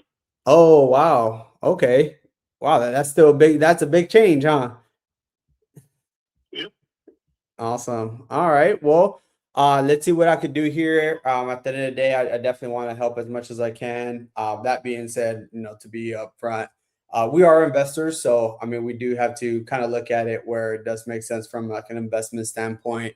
That said, though, obviously, we want it to work for you as much as it has to work for us. So these conversations really more to see if we can, if we're able to put something together that lines up with what you're looking for. So that being said, I guess I know you mentioned y'all looking to buy like another property out there. Like, what does that look like? Like, how much will y'all need, like, net in y'all's pocket, for us to kind of help you out there and see if we could put something together? Yeah, I would say 120 is what we would need after all costs. Okay. And is there still a mortgage on like the property, or what does that look like? No, there's no mortgage. Okay. Let me see here. And you said it was in great condition, right? Good condition. In good condition. Okay. Would you say it may need anything or anything like that you think may come up through like a walkthrough? It may need a new AC heating system, but the one we have there is working. But I think in a couple of years we need a new AC heat. Other than that, it's in good shape. Okay. Okay. And just so I know, like, to see if I can help here, like, how soon did y'all were like wanting to get this done, or find something out there in Florida? I mean, do y'all still have some time there?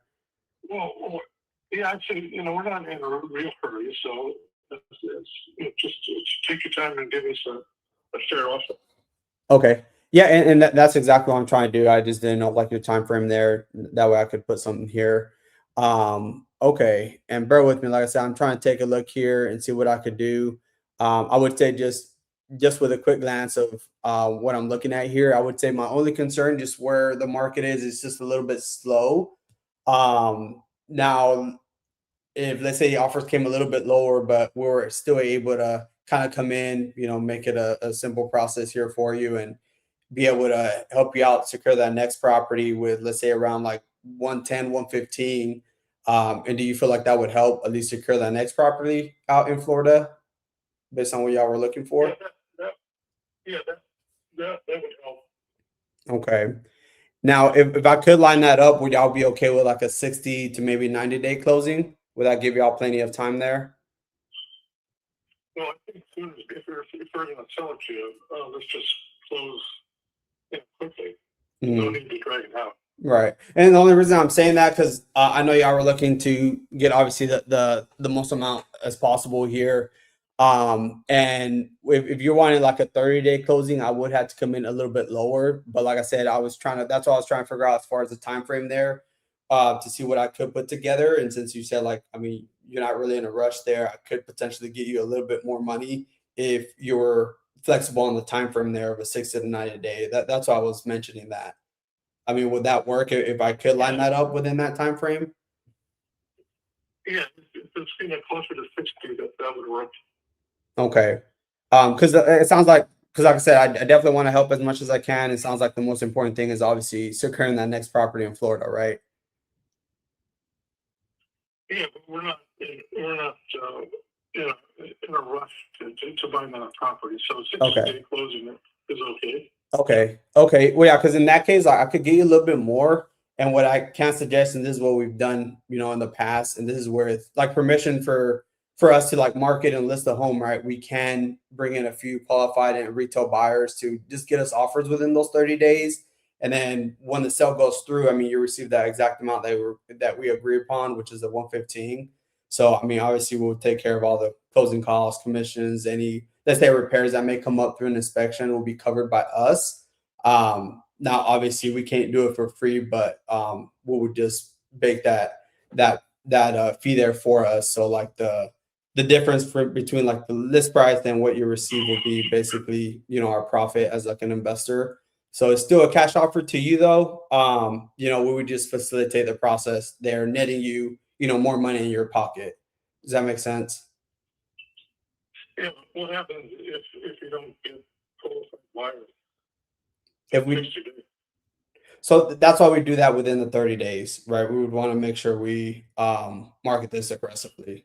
Instead of you having to hire an agent where they obviously have multiple listings, we have, a team specifically to get this moved within those 60 days, right? So we would want to make sure it's priced. If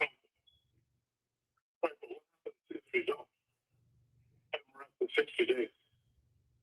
If we're at 60 days, so we would know within those 30 days if we don't.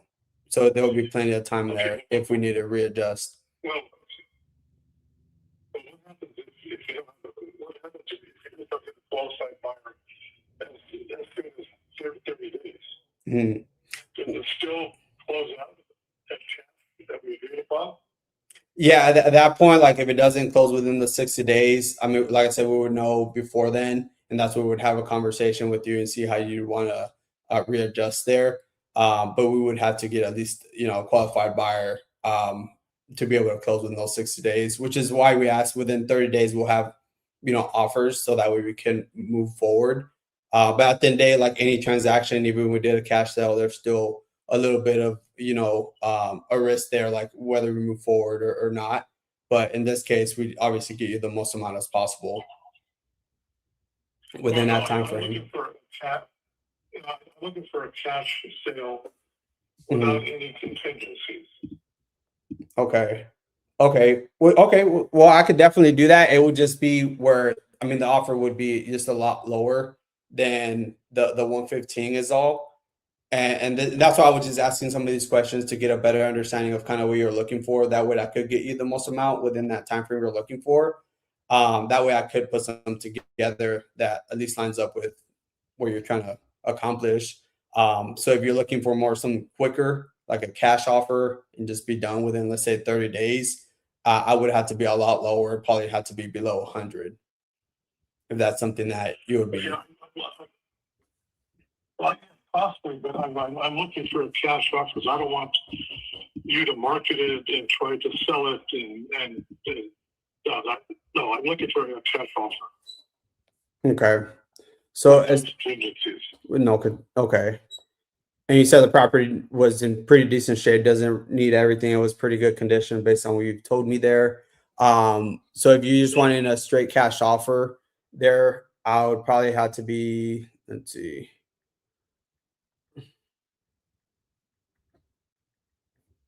It would put me closer to around 85 to 90 at the very most.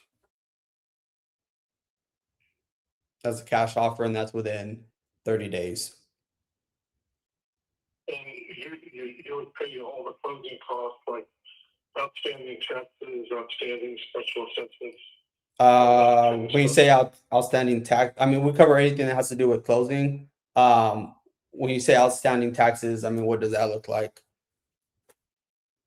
Well, I cover the taxes. I'm talking about there's a future special assessment. So you'd have to account for that. And I'm just looking for a cash offer, and then you take left on the property. Yeah. If you think it needs to be upgraded, you can do that. Right. But I'm not looking for cash offer, and then you take full responsibility Of the closing and all that stuff, right?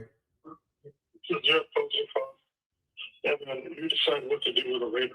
Right. Okay. Well, yeah, I mean, if we could do that, based on what you're looking for, 30-day closing, we take care of all the closing costs and stuff like that, and could get it done within that time frame. I mean, if we could come in around 85,000. I mean, do you feel like that would still help and kind of what y'all looking to accomplish there?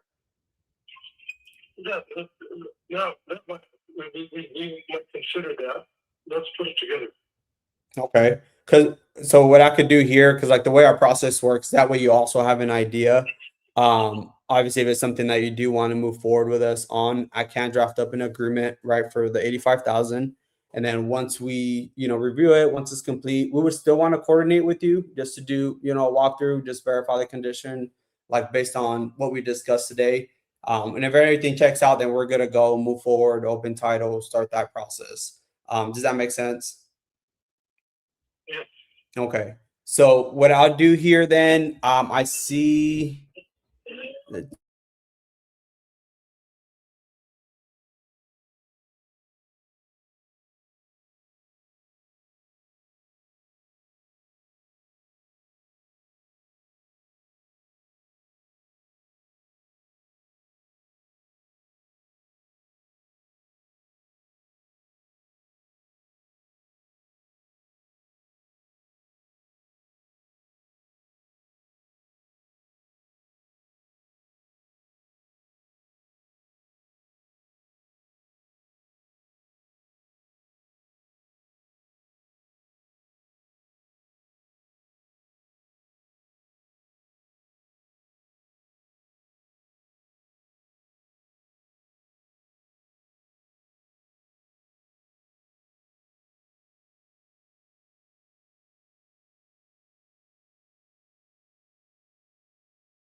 Gotcha. All right. Well, I've got this. I am just pulling this up. So, how much are you looking to get for this? Well, I had let a family that was homeless live there, and they decided they'd try to have a fire in the fireplace, which Oh, would have been fine if we had cleaned the fireplace chimney out. It was brand new, but in '80, it never had been, fire away from home, and it started to go up the front of the inside. So the fire department, they were able to salvage it pretty good, but of course they put holes through the walls on that side. Habitable right now until it can get fixed, and we have no means of able to get up there and work on it. Moved all my furniture and all my belongings up there, most of it. Moved in and let My them bad. I go. was getting some information and we started. I'm losing all my stuff, but I don't know. It's in a very good area as far as people that camp and hunt and snowmobile and fish. It's very good fishing. So you've got people that come from all over their rent up there. I'm going to make it an Airbnb for them. mm-hmm. But it still can be salvaged, I mean, I bought it for $20,000 and totally had to redo the foundation, put drain tile, new septic system. I set it up for it to be a two-family. It's basically got a pretty good size in-law apartment above the garage, upstairs. And, electrical, but you can see title and in there. He did all the sheetrocking right away, so he could live in it. And then I found out that you have to get an electrician thing, and I was finding an electrician to go through and okay it all. So I lost my insurance on it. It's now basically a loss. Jeez. Well, first and foremost, I know you said it got caught in fires. Was everyone okay at least? Obviously you weren't. Yeah, so I'm lucky that nobody got hurt or anything. They walked away and left me with a mess, but Good, good. All right. Well, at least everyone's okay. That's what matters the most. absolutely, yeah. Okay. And how long ago did this happen? November of this year. Like right before Thanksgiving or around Thanksgiving. Okay. Okay. And so I know you mentioned all those things, but so how much were you looking to get for Yeah, this? it's just been lately. My sister just passed, like a week after Mother's Day. Oh Just passed man. the other day. So it's just never ending for me, it seems like, but oh well. Oh geez. So sorry to hear that. So that was just recent. Just this past Mother's that was Day. this past Saturday. Oh man. Well, I gotta tell you, I now you feel because I just 3 years ago I lost my dad and my brother 4 months apart from each other. So Yeah, I know how it feels to lose someone. well, my mom right at the beginning of the coronavirus, and then my dad, 22, Oh, and now my sister. I'm the last one of my immediate family. There's just 4 of us. So oh man. Well, hopefully I can help you out here. We'll see. I mean, at the end of the day, hopefully I can add value one way or the other, whether we make a deal or not. I always like to help folks out. That's all. That's all that matters to me. I can say is that it's not closed it up yet. From what I've heard, that people are rummaging through my stuff. But if you want to send somebody up there, you don't find them. Take a quick look around, see what they think. Oh yeah, no, I will send someone out there, but just to let you know, Richard, um, I usually don't send anyone out there unless we have an agreement set in place, and the only reason why is because it does cost me money, time, and resource to send out someone out there, especially an inspector, and I don't want to do all of that, and all of a sudden I give you a call and say, hey, I'm good to go at this number, and then you go, oh, sorry, dude, I signed another contract. I don't want to do any of that. So I guess let me ask you. I mean, you guys still haven't answered my question. How much are you looking to get for this?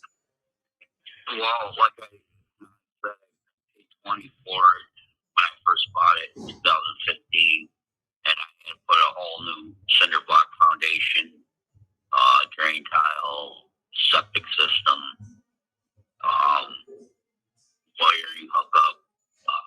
Basically, didn't even have an address after I got it to where it was livable.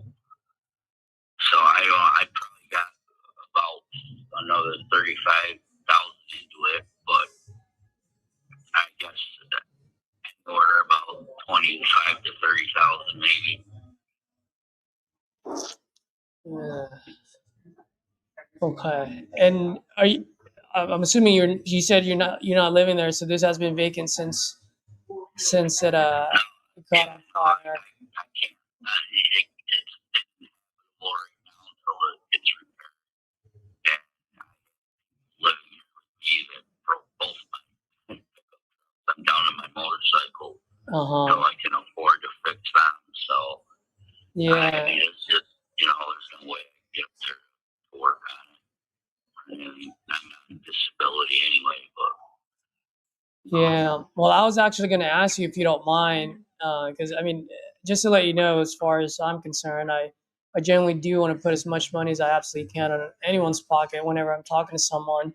That being said, for full transparency, I am an investor, so I just also got to be fair to my business at the same time, right? And so there are times when both numbers meet and we got ourselves a deal, and there are times when they don't, and that's okay. Not every call's a deal. No harm, no foul. Definitely no pressure on my end.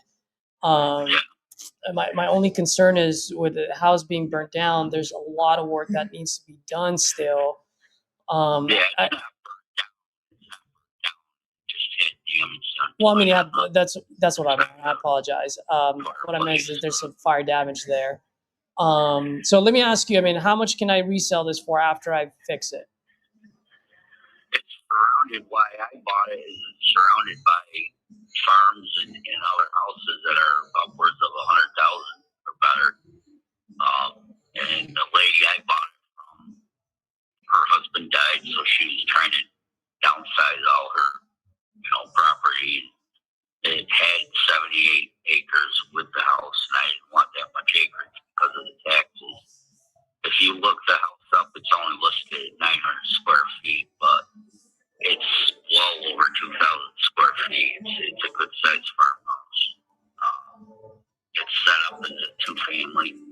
The upstairs has got its own bathroom and kitchen. It's going to need some upgrade.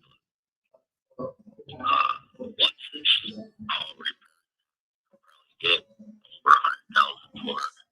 And how much do you think I need to put in there? Probably another 25 or 30,000. For over a 2,000 square feet house? That's a lot of house, my friend. Yeah. Well, again, the whole, like I said, the guy had, it once already, but people living there, so I don't even. Nothing I can say is, if it's something you want to look at or consider, fine. If not, I understand that too. A little bit to take on. Yeah. All the hard parts done, the foundation and everything is all. It's all done. They put dormers and everything else on upstairs, and I think I walked away with it. They tried to repair the stone foundation, and it started to so they just gave up. Yeah. And you mentioned earlier you don't really want to or don't have the time or the energy to go out there and fix it yourself, right? Well, I was gonna, but yeah, no, it's just no way. So Yeah. I mean, here's the thing, Richard. I mean, I'm pretty much a straight shooter here. It's just if I buy this off you at 25,000 and with some fire damage, I understand it's not burned down, but there is still fire damage in there. For over 2,000 square feet house, even just on a low, like medium rehab, not low rehab, sorry, medium rehab, that's going to cost me about $25 a square footage. And so right off the get go, my only concern is that there's still a lot of work that needs to be done.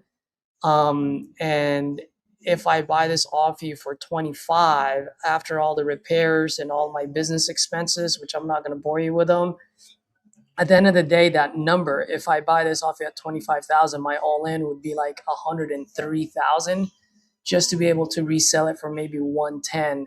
And that's just like based on what I'm seeing, like what's sold in the area. So my only thing is just it's a good chunk of money, 103,000 bucks, just to potentially earn 6,000, and I have no room for error there, you know. I guess if you don't mind me asking, since I'm like I said, I like to level with folks. If you don't mind leveling me for a second, I mean, what is it that you're absolutely trying to accomplish by selling this?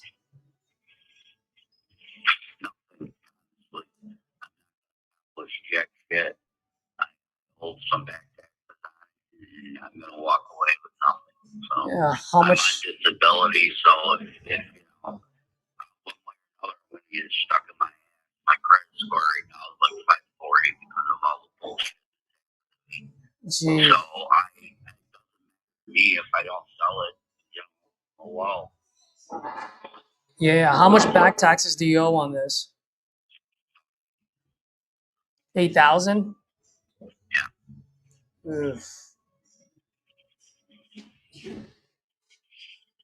I mean, jeez. What if I pay off all those back taxes and put a couple of $1,000s in your pocket?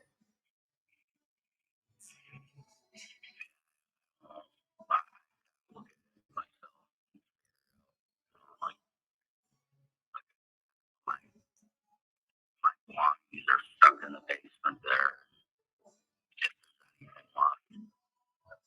Yeah, yeah, People are going through it,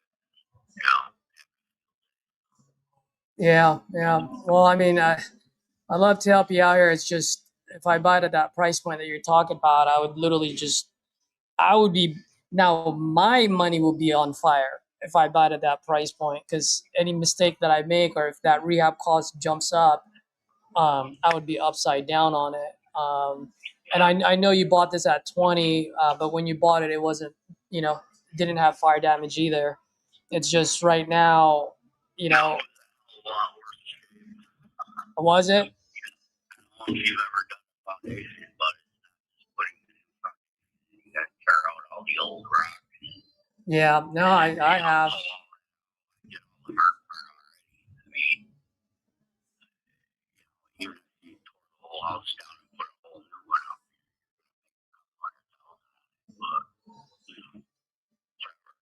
but Yeah. So you're saying it's in a better shape now than it was when you bought it? absolutely it is. Okay. Minus the fire damage. Right. Yeah, I mean, you're looking at the whole house. The whole house didn't get fired. The chimney's not like on all four sides of the house. It was only on the one side.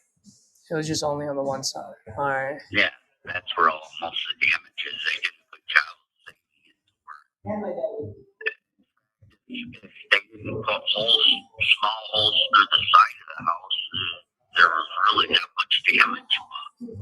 Mm-hmm. You know, it's not like they put holes through it just like the fire.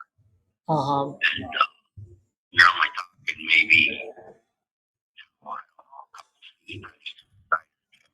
They put holes through the upstairs to make sure that nothing, it didn't spread. They did a good job of saving it. Yeah, yeah. Well, let me ask you a question. I think there's one way for me to be able to help you out, and then let me explain how that works. And if it makes sense to you, let's go to work. If not, I completely understand as well. No harm, no foul. Okay. Right now, just looking at the market, it is pretty rural out there, and it's pretty slow. There's just not much action for me to be able to sink in and risk that much, and then might have to sit on the market for a while. So for me as being the end buyer, I'd probably not. I wouldn't. I just wouldn't do it just because of the way the market is. That being said, I am a pretty I'm part of a pretty huge community, and I do have quite a bit of investor partners that I've done business with in the past all over New York. And I tend to move deals all over New York. Actually, I'll even send this to you. I have a YouTube channel, and I was able to help out a fellow gentleman in oh gosh, I cannot think of the name right now. It is in upstate New York. He had a triplex. Which one are you, anyways? Because I do have like 10 other people that have been pounding the shit out of me. I never catch their names, so I don't, if you want to send me a my text name message or my name is Caesar. Caesar, which company are you with, though? Yeah, I'm with XVR Property Group. I'm just by myself. Yeah. And so back to what I was saying was that just if you don't mind, just bear with me for a second. I just want to explain to you how I was able to help Frank out, and then let me know if it's something that you'd want to do. Frank had a triplex in the middle of a golf course, and he tried realtors for 2.5 years, couldn't move it.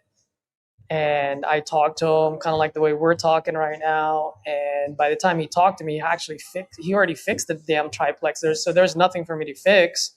Let alone it's in the middle of a damn golf course. So it just wasn't ideal for me. And so I explained to him exactly what I'm explaining to you. And he was like, you know what? Let's do it. Realtors couldn't do it. Let's see if you can make it happen. Well, guess what? I actually found him an end buyer in 7 days and moved his property. And I mean, he was happy. Now him and his wife are just traveling across the country in their RV. Um, so what I'm trying to say here is I wouldn't be the end buyer for this one, but I can market it to my partners that I've had established relationships with. We call it wholesaling. I'm simply just going to wholesale the property.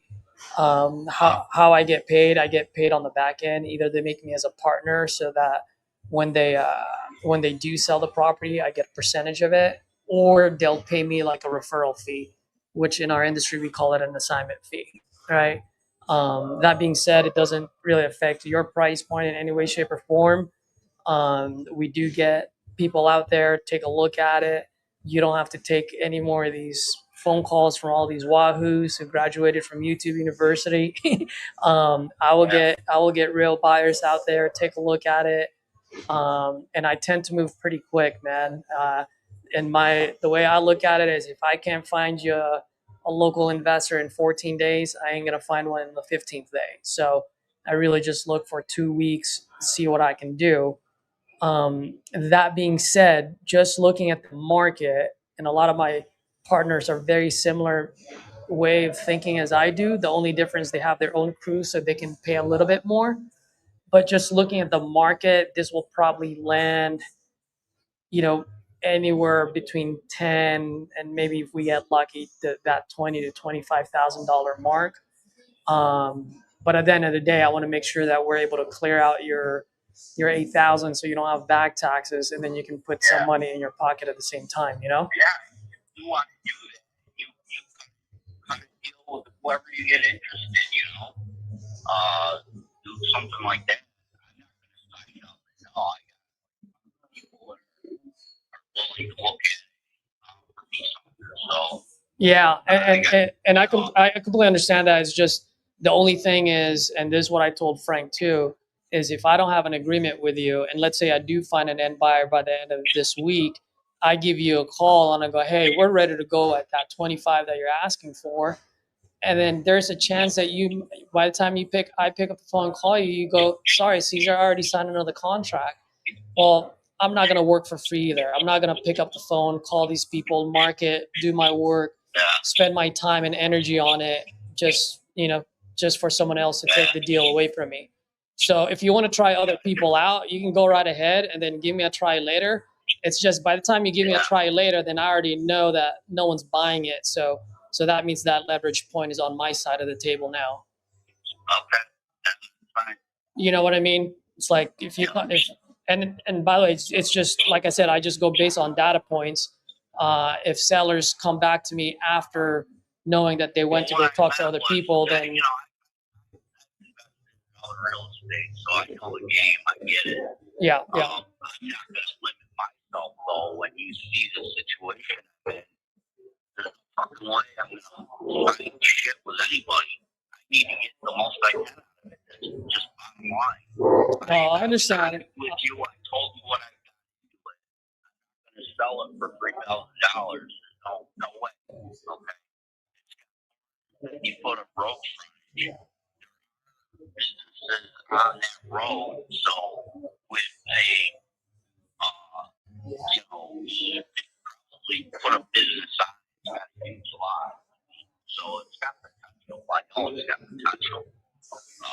But you do what you gotta do if you're, sell it, you know who you got interested. Oh, I mean, I've got people, like I said, I know, but like I said, I'm not working for free either. But like you said, you've got a lot of potentials. You've got a lot of people cold calling you. I think you've got a pretty good deal here. Keep my number if you need me at some point. Let me know. I'm more than happy to revisit. You know what? But Send me a text message. Well, yeah, and, yeah. Find somebody. Oh, trust me, I'm not going to find anybody for you right now, not without a contract. But once we do have a contract, then yeah, then I can go to work and I can work miracles. But I'm not working miracles for free. I may be good, but I'm not JC. I'm not Jesus Christ there. All right, Richard, you have a good one, buddy. Wish you the best. Bye.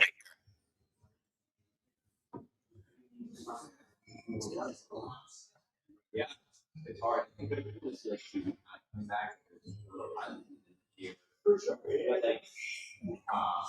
Send this guy a text message.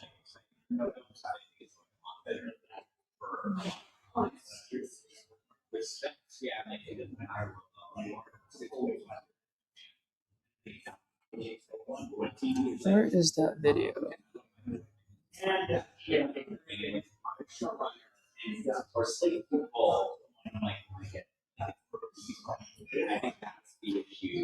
But it looks like it's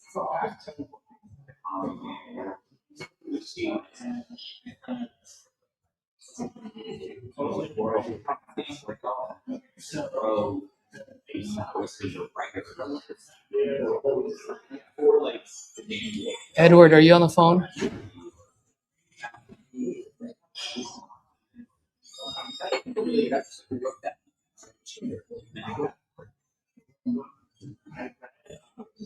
Edward.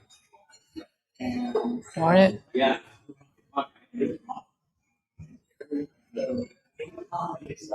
It's cool.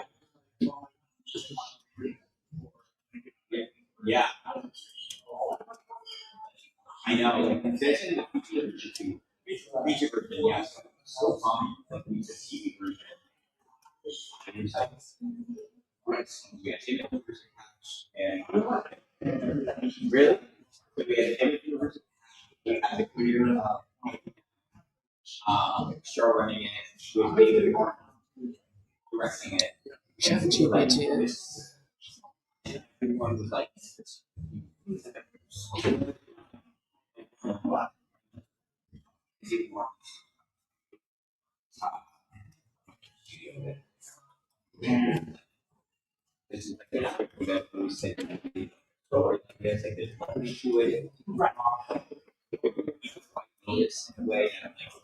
and then it's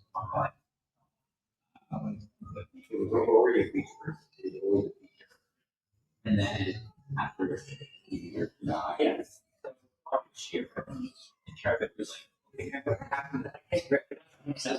oh, great.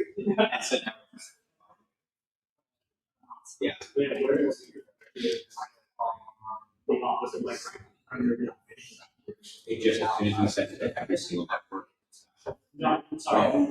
Oh, the president? He died. And then you were like, started. And then you were like, who did it? And then we always think that right. Secret Service agent. Was like, there was a lot of it was very much like 9 yeah.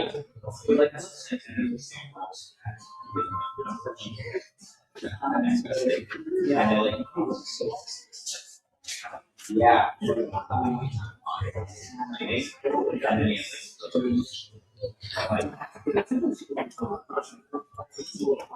Yeah, a comedy writer, but like, kind of like.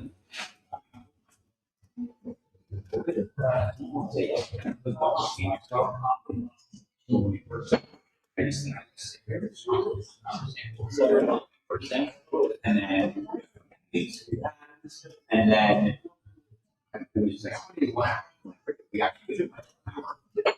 And then he turned back questions. And then that's what I got. And then I told him,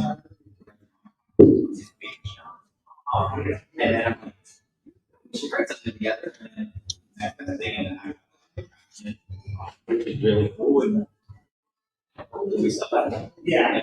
But yeah. He's a very good thing. If you get that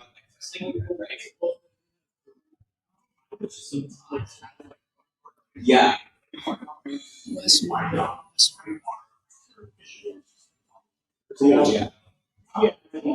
Yeah. Okay. Yeah. Cool.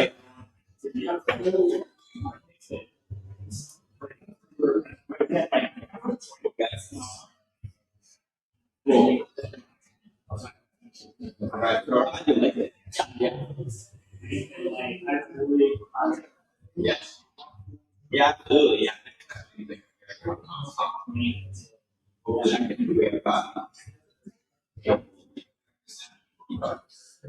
Yeah. Oh shit, we're both muted. Alright, folks, hold on. I got a new one. Really just came in. Yeah. Cool. Okay, let my friend went to LCC and for yeah. Rancho Bernardo. Yeah. Yeah, my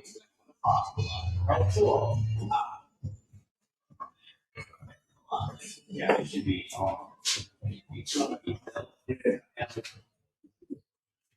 either pecan bottles and influencers that make yeah,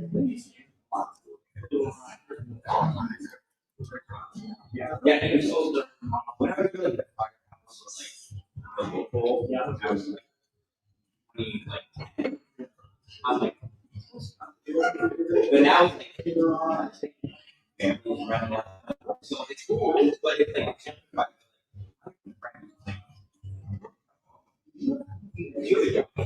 I need to know. Like, there's no excuse. Like, it's one of the higher I don't like wait the whole morning absolutely find it. Too many opportunities.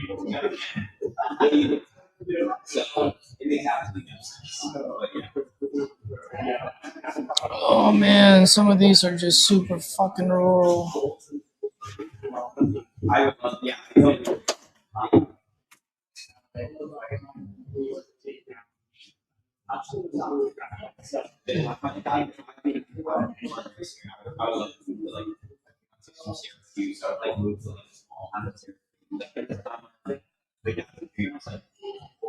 Our bosses leave. A lake house. Yeah, I'm not going to work a lot. Like I'm in New York a lot, I'm almost in the city, but like the apartments.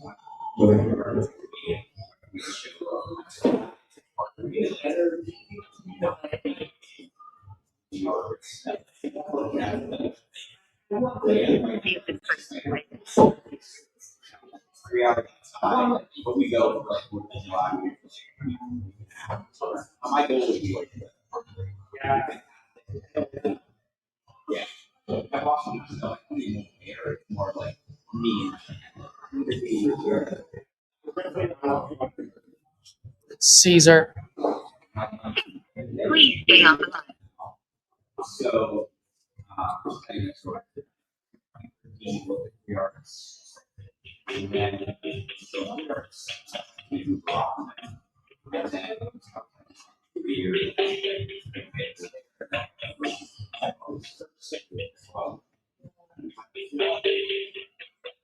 I'm sorry, this person is not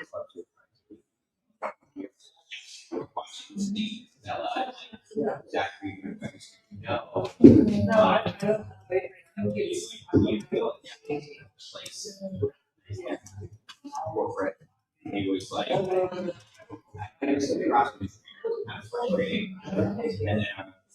years waiting. Oh Lord, this guy doesn't want to talk. He just wants to text. So let's see.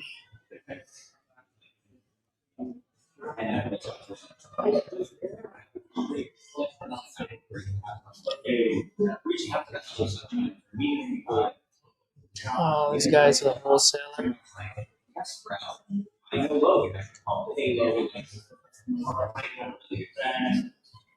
Something like that. And that worked with Sandy, so really.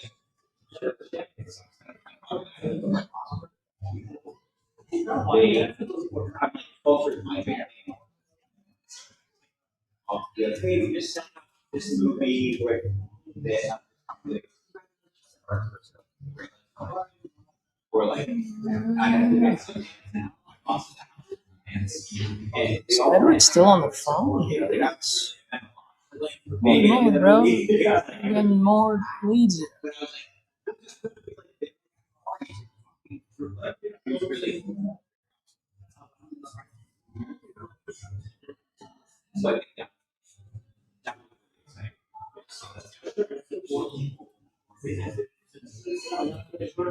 no, so force managers, assistant.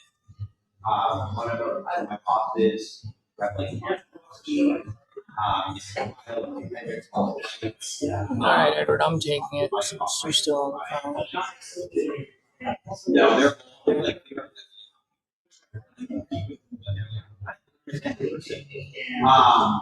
and then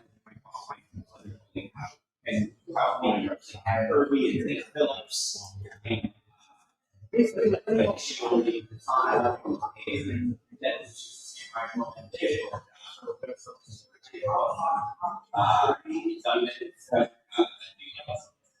Japanese style,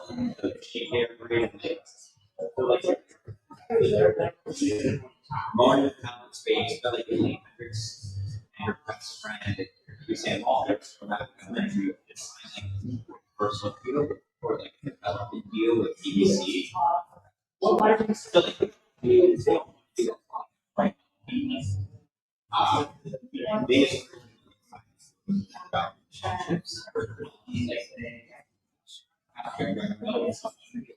like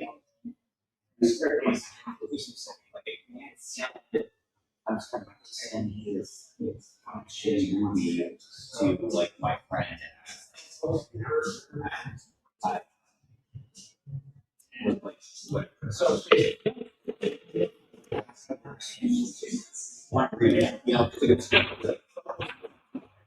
Hello? Hey, is Arturo? Hey, Arturo, this is Caesar. I'm just responding to your online inquiry about your property on Gibson. Yeah, looks like you filled out a form on my site. Still looking to sell that property?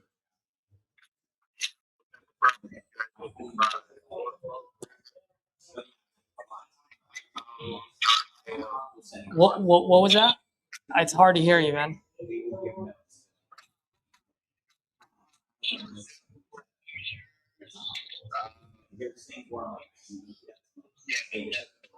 I buy any properties as long as it makes sense. It's got to make me some money, and if I can help someone out along the way, those are usually the type of deals I like, you know?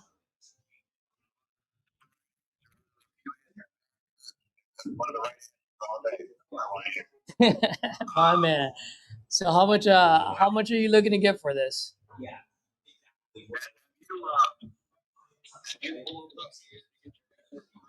Uh, I am pulling it up right now. I don't pull it up until until you answer the phone, because if I pull them up before I talk to anyone, I'd never talk to anybody, you know? Yeah, but I've done this for quite some time, and I'm pretty quick at this. I can comp pretty quickly while we're on the phone. And I don't have a fake underwriting department either, so I'm not going to waste your time. Yeah.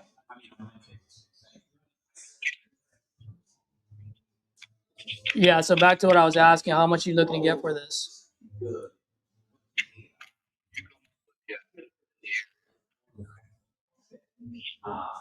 What do you mean?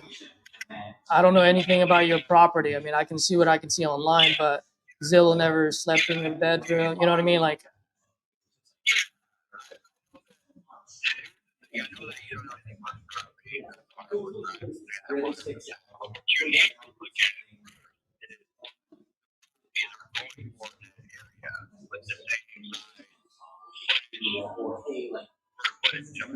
oh, absolutely. No, I'm looking at it right now. I can see it. I mean, on a quick, well, like I said, I don't know how many bedroom, bathroom does yours have. I mean, I don't know anything about your house. I mean, look, man, I mean, I'll tell you this, even my wife taps on a watermelon before buying the watermelon. That's only $4. You know what I mean? Like, give me something to work with here, brother.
Mm-hmm.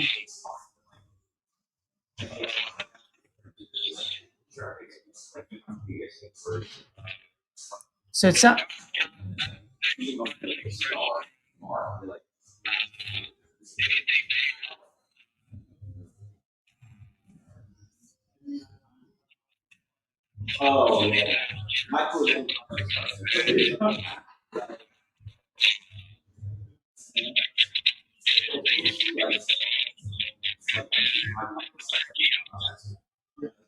It's a turnkey house. If you don't mind me asking, I mean, thought of maybe putting it up on a market with a realtor or something.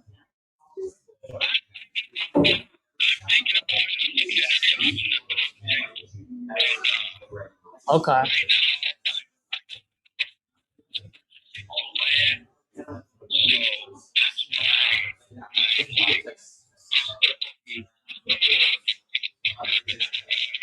Yeah.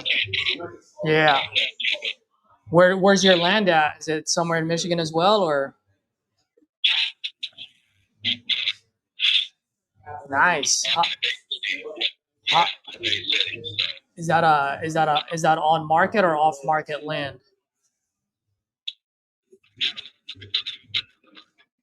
Oh, okay. Gotcha. How much is it costing you?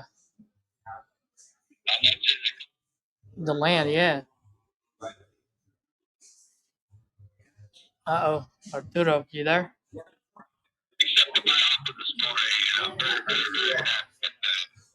Arturo, I lost you there for a second. You got cut off. What was that?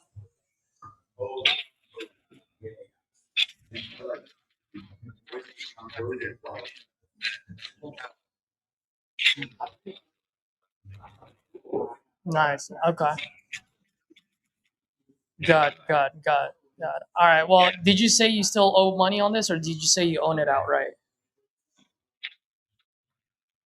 Okay. How much do you owe, if you don't mind me asking?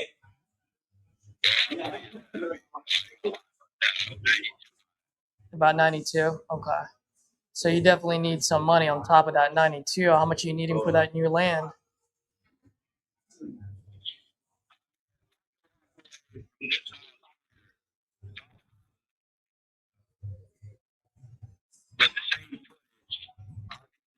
So mine is just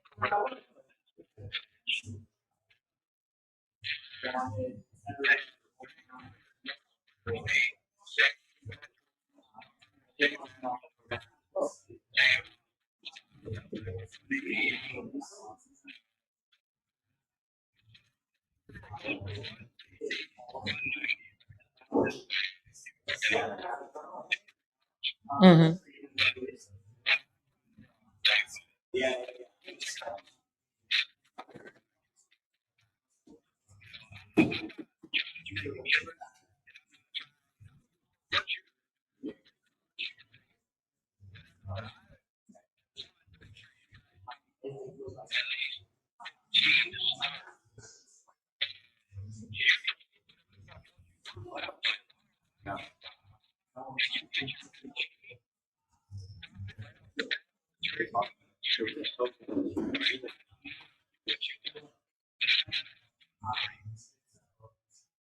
You gotta have 140. Yeah. So you need 48 in your pocket. That's what you're saying. Yeah. Yeah. 48 in your pocket. That's what I meant. Yeah, man. At that price point, there's just no meat on the bone. The only reason is you're dead on on the resale value. It would be more like 160, maybe 170.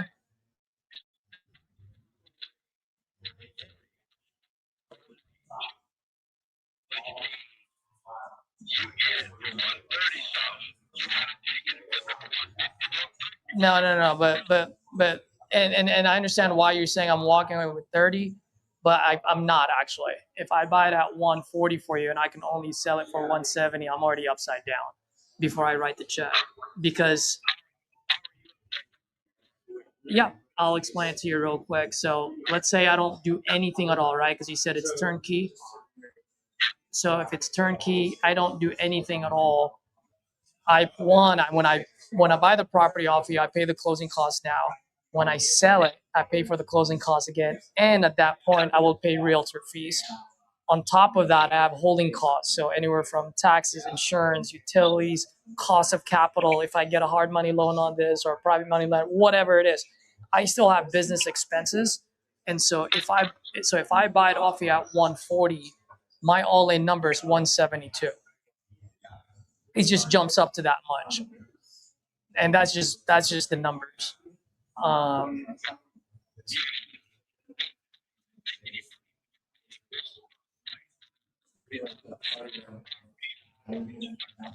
well,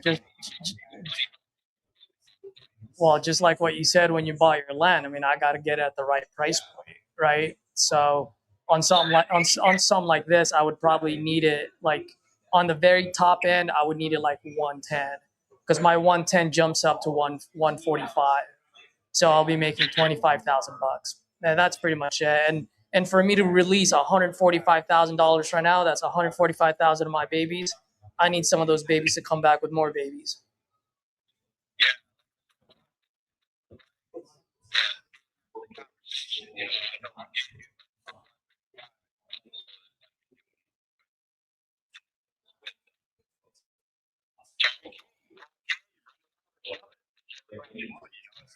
Yeah, I mean, if I were you, I would just put it on the market, man. That would be the best way.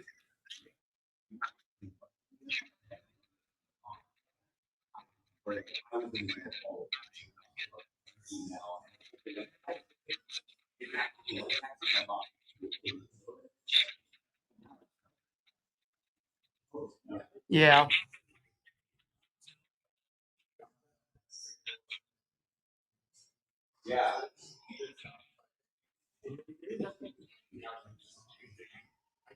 Yeah, it's just, I mean, at the end of the day, there's business expenses. You know what I mean? Yeah, no, man. I just want it. Just like I said, I'm upside down on that one. But it was nice talking to you, brother.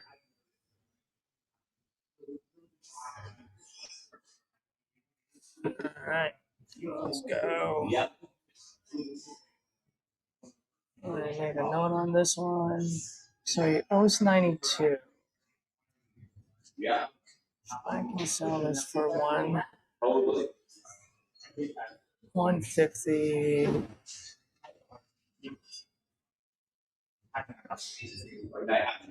Yeah, the most that we can pay for this one would be $100,000. 110 tops.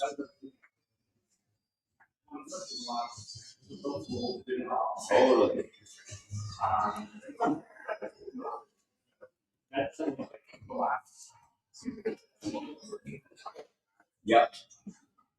Yeah, that's the thing. When I remember, like when you're kind of managing a company, yeah, naturally you're like, oh, like, see, our boss talk all the time.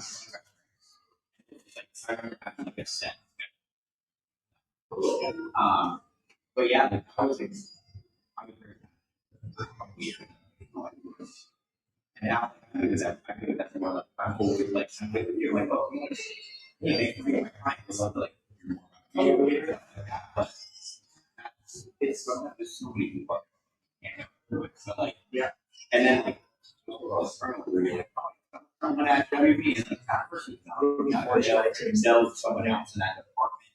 It's like very like that's the issue. Like my clients like, hey, did you get this in people I talk to this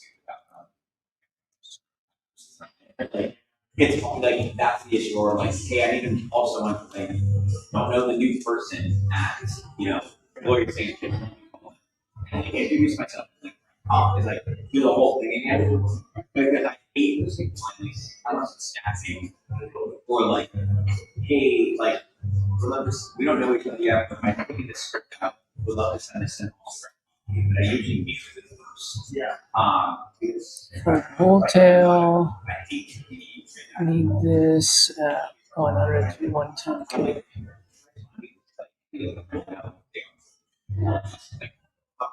Like, hey, I know we don't know each other yet. Yeah.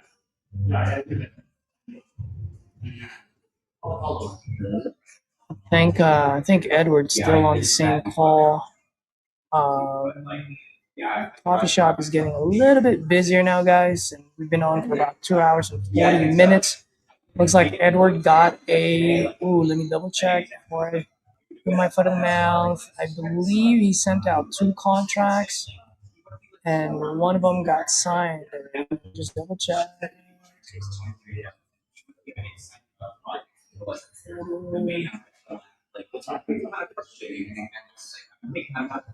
Your fault. Just venting to you, and he's like, I get it. So like, I'm like, Nope, not yet, but I will sign it myself right now. Cool. So far, guys, we've sent out 5 contracts, 1 signed, and that is off of. Let me see how many leads. like, I don't want to be depending on That is off of 29 leads. So off of 29 leads, we were able to send out 5 contracts and 1 sign. So, and we're pretty much on that 1 per 25 ratio, assuming the other 4 doesn't sign, but we're looking pretty good so far. Edward, you're on a call for a long time, huh? Yeah, I didn't know if you were still on or not. But yeah, I was. But he's not. He was just looking at some options there, and I was trying to roll him back in, but he's not ready yet. Cool. Hey, man, why don't you pick up Paul? Okay. It just came in, and let's And I assume got. he makes. Oh, go ahead. Oh, no, I'm saying I got the one you sent me to Lewis. That's an older one, so call Paul first because there's a red panda lead. Okay. And then let's make this our last call for the session.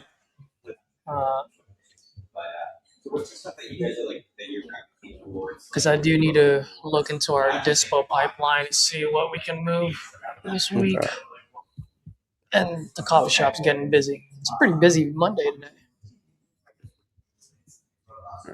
Let's go. Let's make it the Edward show.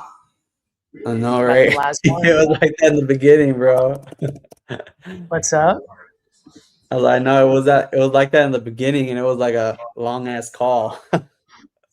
Dude, yeah, that was a long. But hey, I was hoping, I was like, well, hopefully Caesar mutes me if he gets somebody else, because this is gonna be long. yeah, a couple of people texted me. It was like, you both are muted. I'm like, oops. And I'm like, all right, cool. Yeah, usually I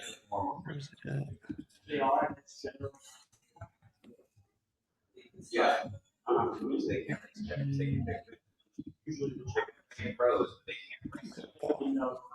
Yeah.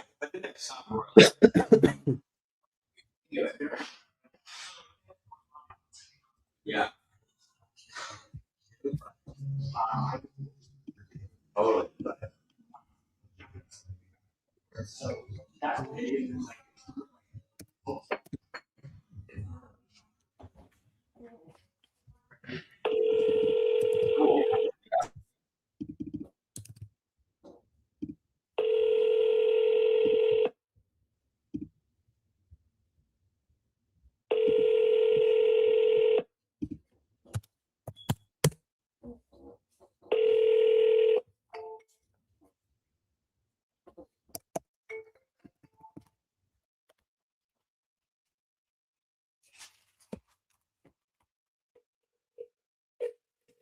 Beautiful.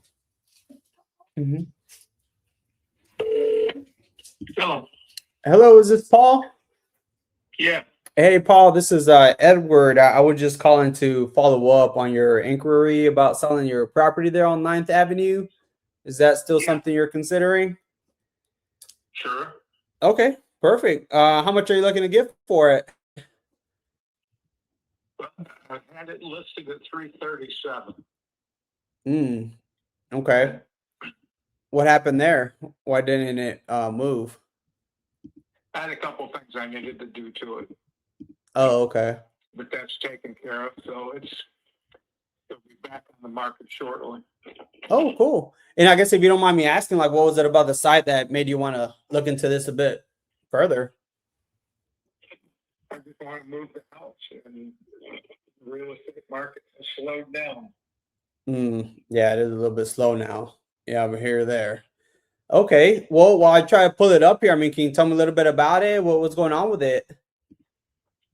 Pardon me? I said, while I try to pull it up here, can you tell me a little bit about it? Sounds like you've done some work to it. Definitely would love to know more. It's an older bungalow home. It's approximately 1,150 square feet, 2-bedroom, 1 bath. Was built in 1921. It has updated electric, new plumbing, new water heater, new ceiling fans, new appliances in the kitchen, new cabinets in the kitchen, new countertop kitchen, new water heater, a new deck in the back. Oh, what else? It's a great little house. Okay. It's in a very desirable part of town. It's in the historical district, walking distance to downtown. Gotcha. And was this like a property you were living in, or was this like just an investment property you bought to fix and flip, or what was the situation? I lived in it years ago. My wife and I moved out of here, kept this house, rented it for several years, and finally just decided we had moved to Michigan. This is Florida, so the long distance landlord thing is not my cup of tea. Man, yeah, tenants can't be fun all the time, right? Really. Oh man, so how long has it been vacant since like your last tenants there? It's been vacant now since last August. Oh wow, okay. And then since then, that's when you went in and just did like the full remodel there to list. Yeah, pretty much. Okay. It took quite a while to clean it up, Oh, fix yeah. things that were wrong, on and on. Yeah. Like you said, tenants aren't always fun. Yeah, they don't take care of the property either that well sometimes. Some No, they tenants. don't. Well, and part of the issue with this one was when she did have something wrong, she didn't let us know. So, yeah, that makes it even worse. Anyway. Yeah. Okay. Well, yeah, like I said, I definitely want to help as much as I possibly can. Now, at the same time, just to be upfront, I'm not sure how much you went through the site there, but I mean, we are investors just like you. So obviously, it does kind of have to line up from like an investment standpoint. That said, I always just want to make sure it also works out for you as much as it has to work for us. So these conversations are honestly really more to see if we're able to put something together that does line up with what you're looking for. Now, I understand every situation is different there. So I guess if you could walk me through, I guess, like what you're looking to accomplish. And I mean, what do you feel like you'd need to walk away net in your pocket just for us to see how we can make something work? 330 Mm-hmm. is what I need. Okay. 330. All righty. You're going to go to Vegas and put it all on black? I said, you're going to Vegas and putting it all on black after these tenants? Do what? I'm sorry. No, I was just joking. I was saying, are you going to go to Vegas and put it all on black after dealing with these tenants? Okay. No. I just want the place gone. And I'm tired of dealing with it. Okay. Yeah, I did talk to another company similar to what you're talking about, another investment guy. Mm-hmm. He made me an offer of $275, and I told him to go away. So yeah, if that's where we're at, you can join them. They just kick rocks in, huh? Yeah, because I'm trying to figure out here because you said, I mean, how much could it be worth? Like if I were to relist it, like if I bought it for me at 330, like I said, I'm looking at it as an investment standpoint. I mean, what do you think it could go for if I relisted it? Because you already had it listed for 347. Yeah, right now I don't know. You might sit on it for a while, but this is Montgomery is a very hot town. Where are you? Your telephone number said Killian, Texas. Yep, yeah, you're right. I am here in Texas. We do plenty of deals out in Florida. Okay, are you familiar with Montgomery? Yes. Yeah, I'm looking at it right now. All right, it's a very hot town in Florida. It's kind of a unique little place. It's like a New England town almost. It's not a cookie cutter town like a lot. Man, funny enough, I have to be at the same offer as those other guys. 275. They have art festivals, just constant festivals going on in town. Mm-hmm. So it's a very desirable area. It's 20 minutes from Orlando. So it's become quite a bedroom community for people wanting to get out of Orlando. Mm-hmm. So the outskirts of Mount Dora are quite busy. They're building all the time. The downtown area where this is has not changed since I bought this house in 1998. Mm-hmm. Right. Okay. Okay. Well, yeah, I mean, by the sounds of it, I mean, basing on kind of what you're looking for, I mean, I know folks that kind of lean towards maybe relisting it or have been listing it are obviously looking for that top dollar. And I mean, they're okay making the repairs like you already did. Obviously, paying commissions, maybe waiting a little bit. I mean, does that sound like something that you already had in mind, like doing again, like listing it? Yeah, when I finish, I've got a few odds and ends here. I'm down from Michigan Hmm. right now. Finishing up some odds and ends. When I'm done with that, it will go back on the market. Okay. Yeah, because if that's the case, I mean, maybe listing it could be another option there, where, obviously you tend to just, it may make a little bit more sense for you if that's what you're looking for. We're tend to be work better for like sellers that are just kind of looking for more of that speed and simplicity there. I'm not sure if I could do that just because I mean 330 seems to be retail there. I'm not sure if I could turn around and even resell it. I would have to be at least a little bit under retail, just because obviously there is a lot of risks involved and expenses there, and I would have to look at it as an investment standpoint. So I guess even if let's say you got the 330 on market, I mean that still kind of gets you closer to that 290 range. I mean, would you be opposed like if we're able to make some work and kind of like get it done a little bit sooner than if you were to sit and just relist it again if we came kind of closer to that 275? Does not. No, I could talk to my wife, but I know we're not going to come down anywhere near 290. Mhm.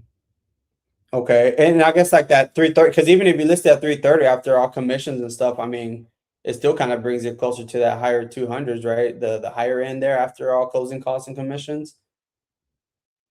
I want to sell it myself. Mm, right.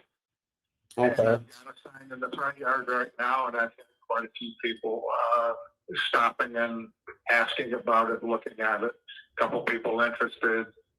So whatever happens, Right. I don't. It doesn't have to move. Right. I'm not under pressure to move it. Right. Yeah, yeah. No, I'm not saying you're desperate or anything. And I guess just maybe I could figure something out. I mean, the 330, I mean, why is that figure, I guess, important, the 330 there? I mean, I guess what are you looking to accomplish at the end of the day aside from obviously selling it? Well, the comps in the area. Mm, It's up that I should have been able to get the 347. But like I said, things have slowed down a little bit. I think people are afraid of the economy right now and everything that's going on in this government. right. Yeah. Yeah. No, I get it. I just would have to, like you said, I mean, you're an investor, so I would have to look at it as an investment as well. So it might be too tight there for me, but I think the best route would be maybe to list it. Unfortunately, probably not your buyer here. Yeah. Well, all right. Well, and good luck to you. Yes, sir. Likewise. Bye. Yeah. Bye-bye. All right, done with that one, Caesar.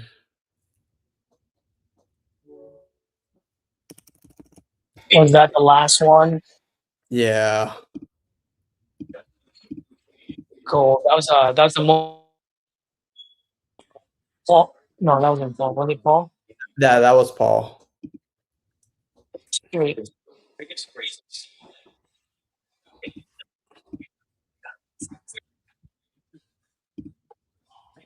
Nate. You want another one? Let's see. Because I took a couple while you were on the phone, so I can send some of them back to you. There's one that I'm supposed to call like right now. Okay. You want me Yeah, to do that? yeah, go ahead. Let me let him know. I'll let him know. He's in court. He said he was going to be out in half an hour. So I'm Mhm. like, hey Nate, I'm just going to put actually stepping out. Apartment. Edward call you from 254 number.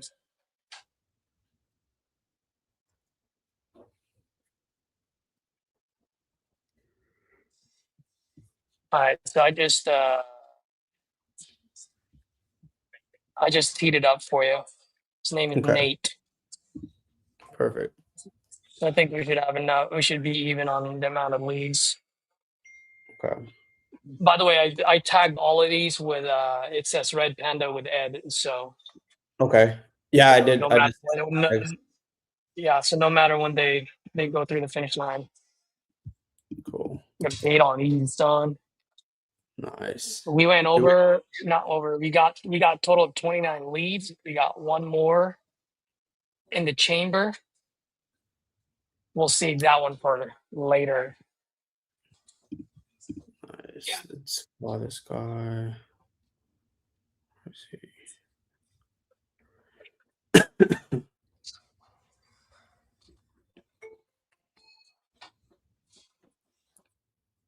Oklahoma. Thanks for calling. Hello. This is available. Hello, this is Edward.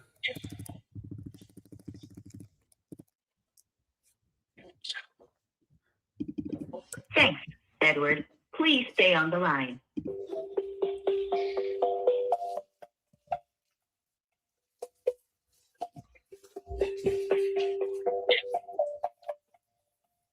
Dude, I'm gonna move downstairs. It's always fucking cold up here, dude.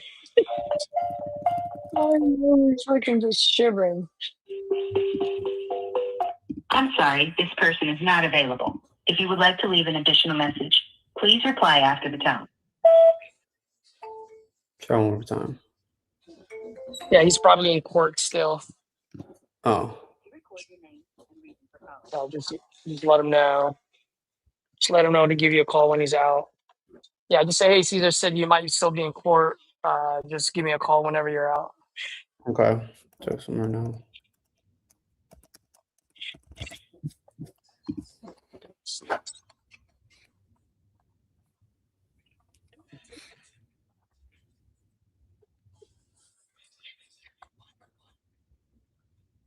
Cool. Overall, dude, that was a pretty good session that we got today. We got Yeah. some. I need to look at the KPIs, but so far I believe we have over 50% contact ratio. If I were to take a wild guess, it's probably anywhere between 60 to 75%. Yeah. So I really like that a lot. And then we've sent out, I believe, 5 contracts now. Yeah. I sent 2 and today. sent 2 today. Okay, and we were at 3 before. So yeah, so we're at 5. 1 Oh, signed. yeah. So let's see how the others. That's pretty good for 29 leads. Yeah. Yeah. Dude, that's not bad at all. Yeah. Not So bad that. at all. Yep. You know, and one thing I always say is like at the end of the day, when we buy leads, all we ask for is a shot at it. And looks like we got the shots, you know, and whatever comes out of it, that's going to be up to us now. It's not the lead provider's job. You know what I mean? Yeah. It's our job. Yep. They already But did their job. overall, like the majority of people that we've talked to were looking to sell. It's not like, oh, I didn't fill it out, or it's not like they filled it out days ago. It was like you can tell by the tone of their Yeah. voice that it's recent because there's not much resistance when they picked up the phone. Yep. Yep. You know, now did we come across Retail City? Of course, you're always going to come across Yeah. Retail City. Yep.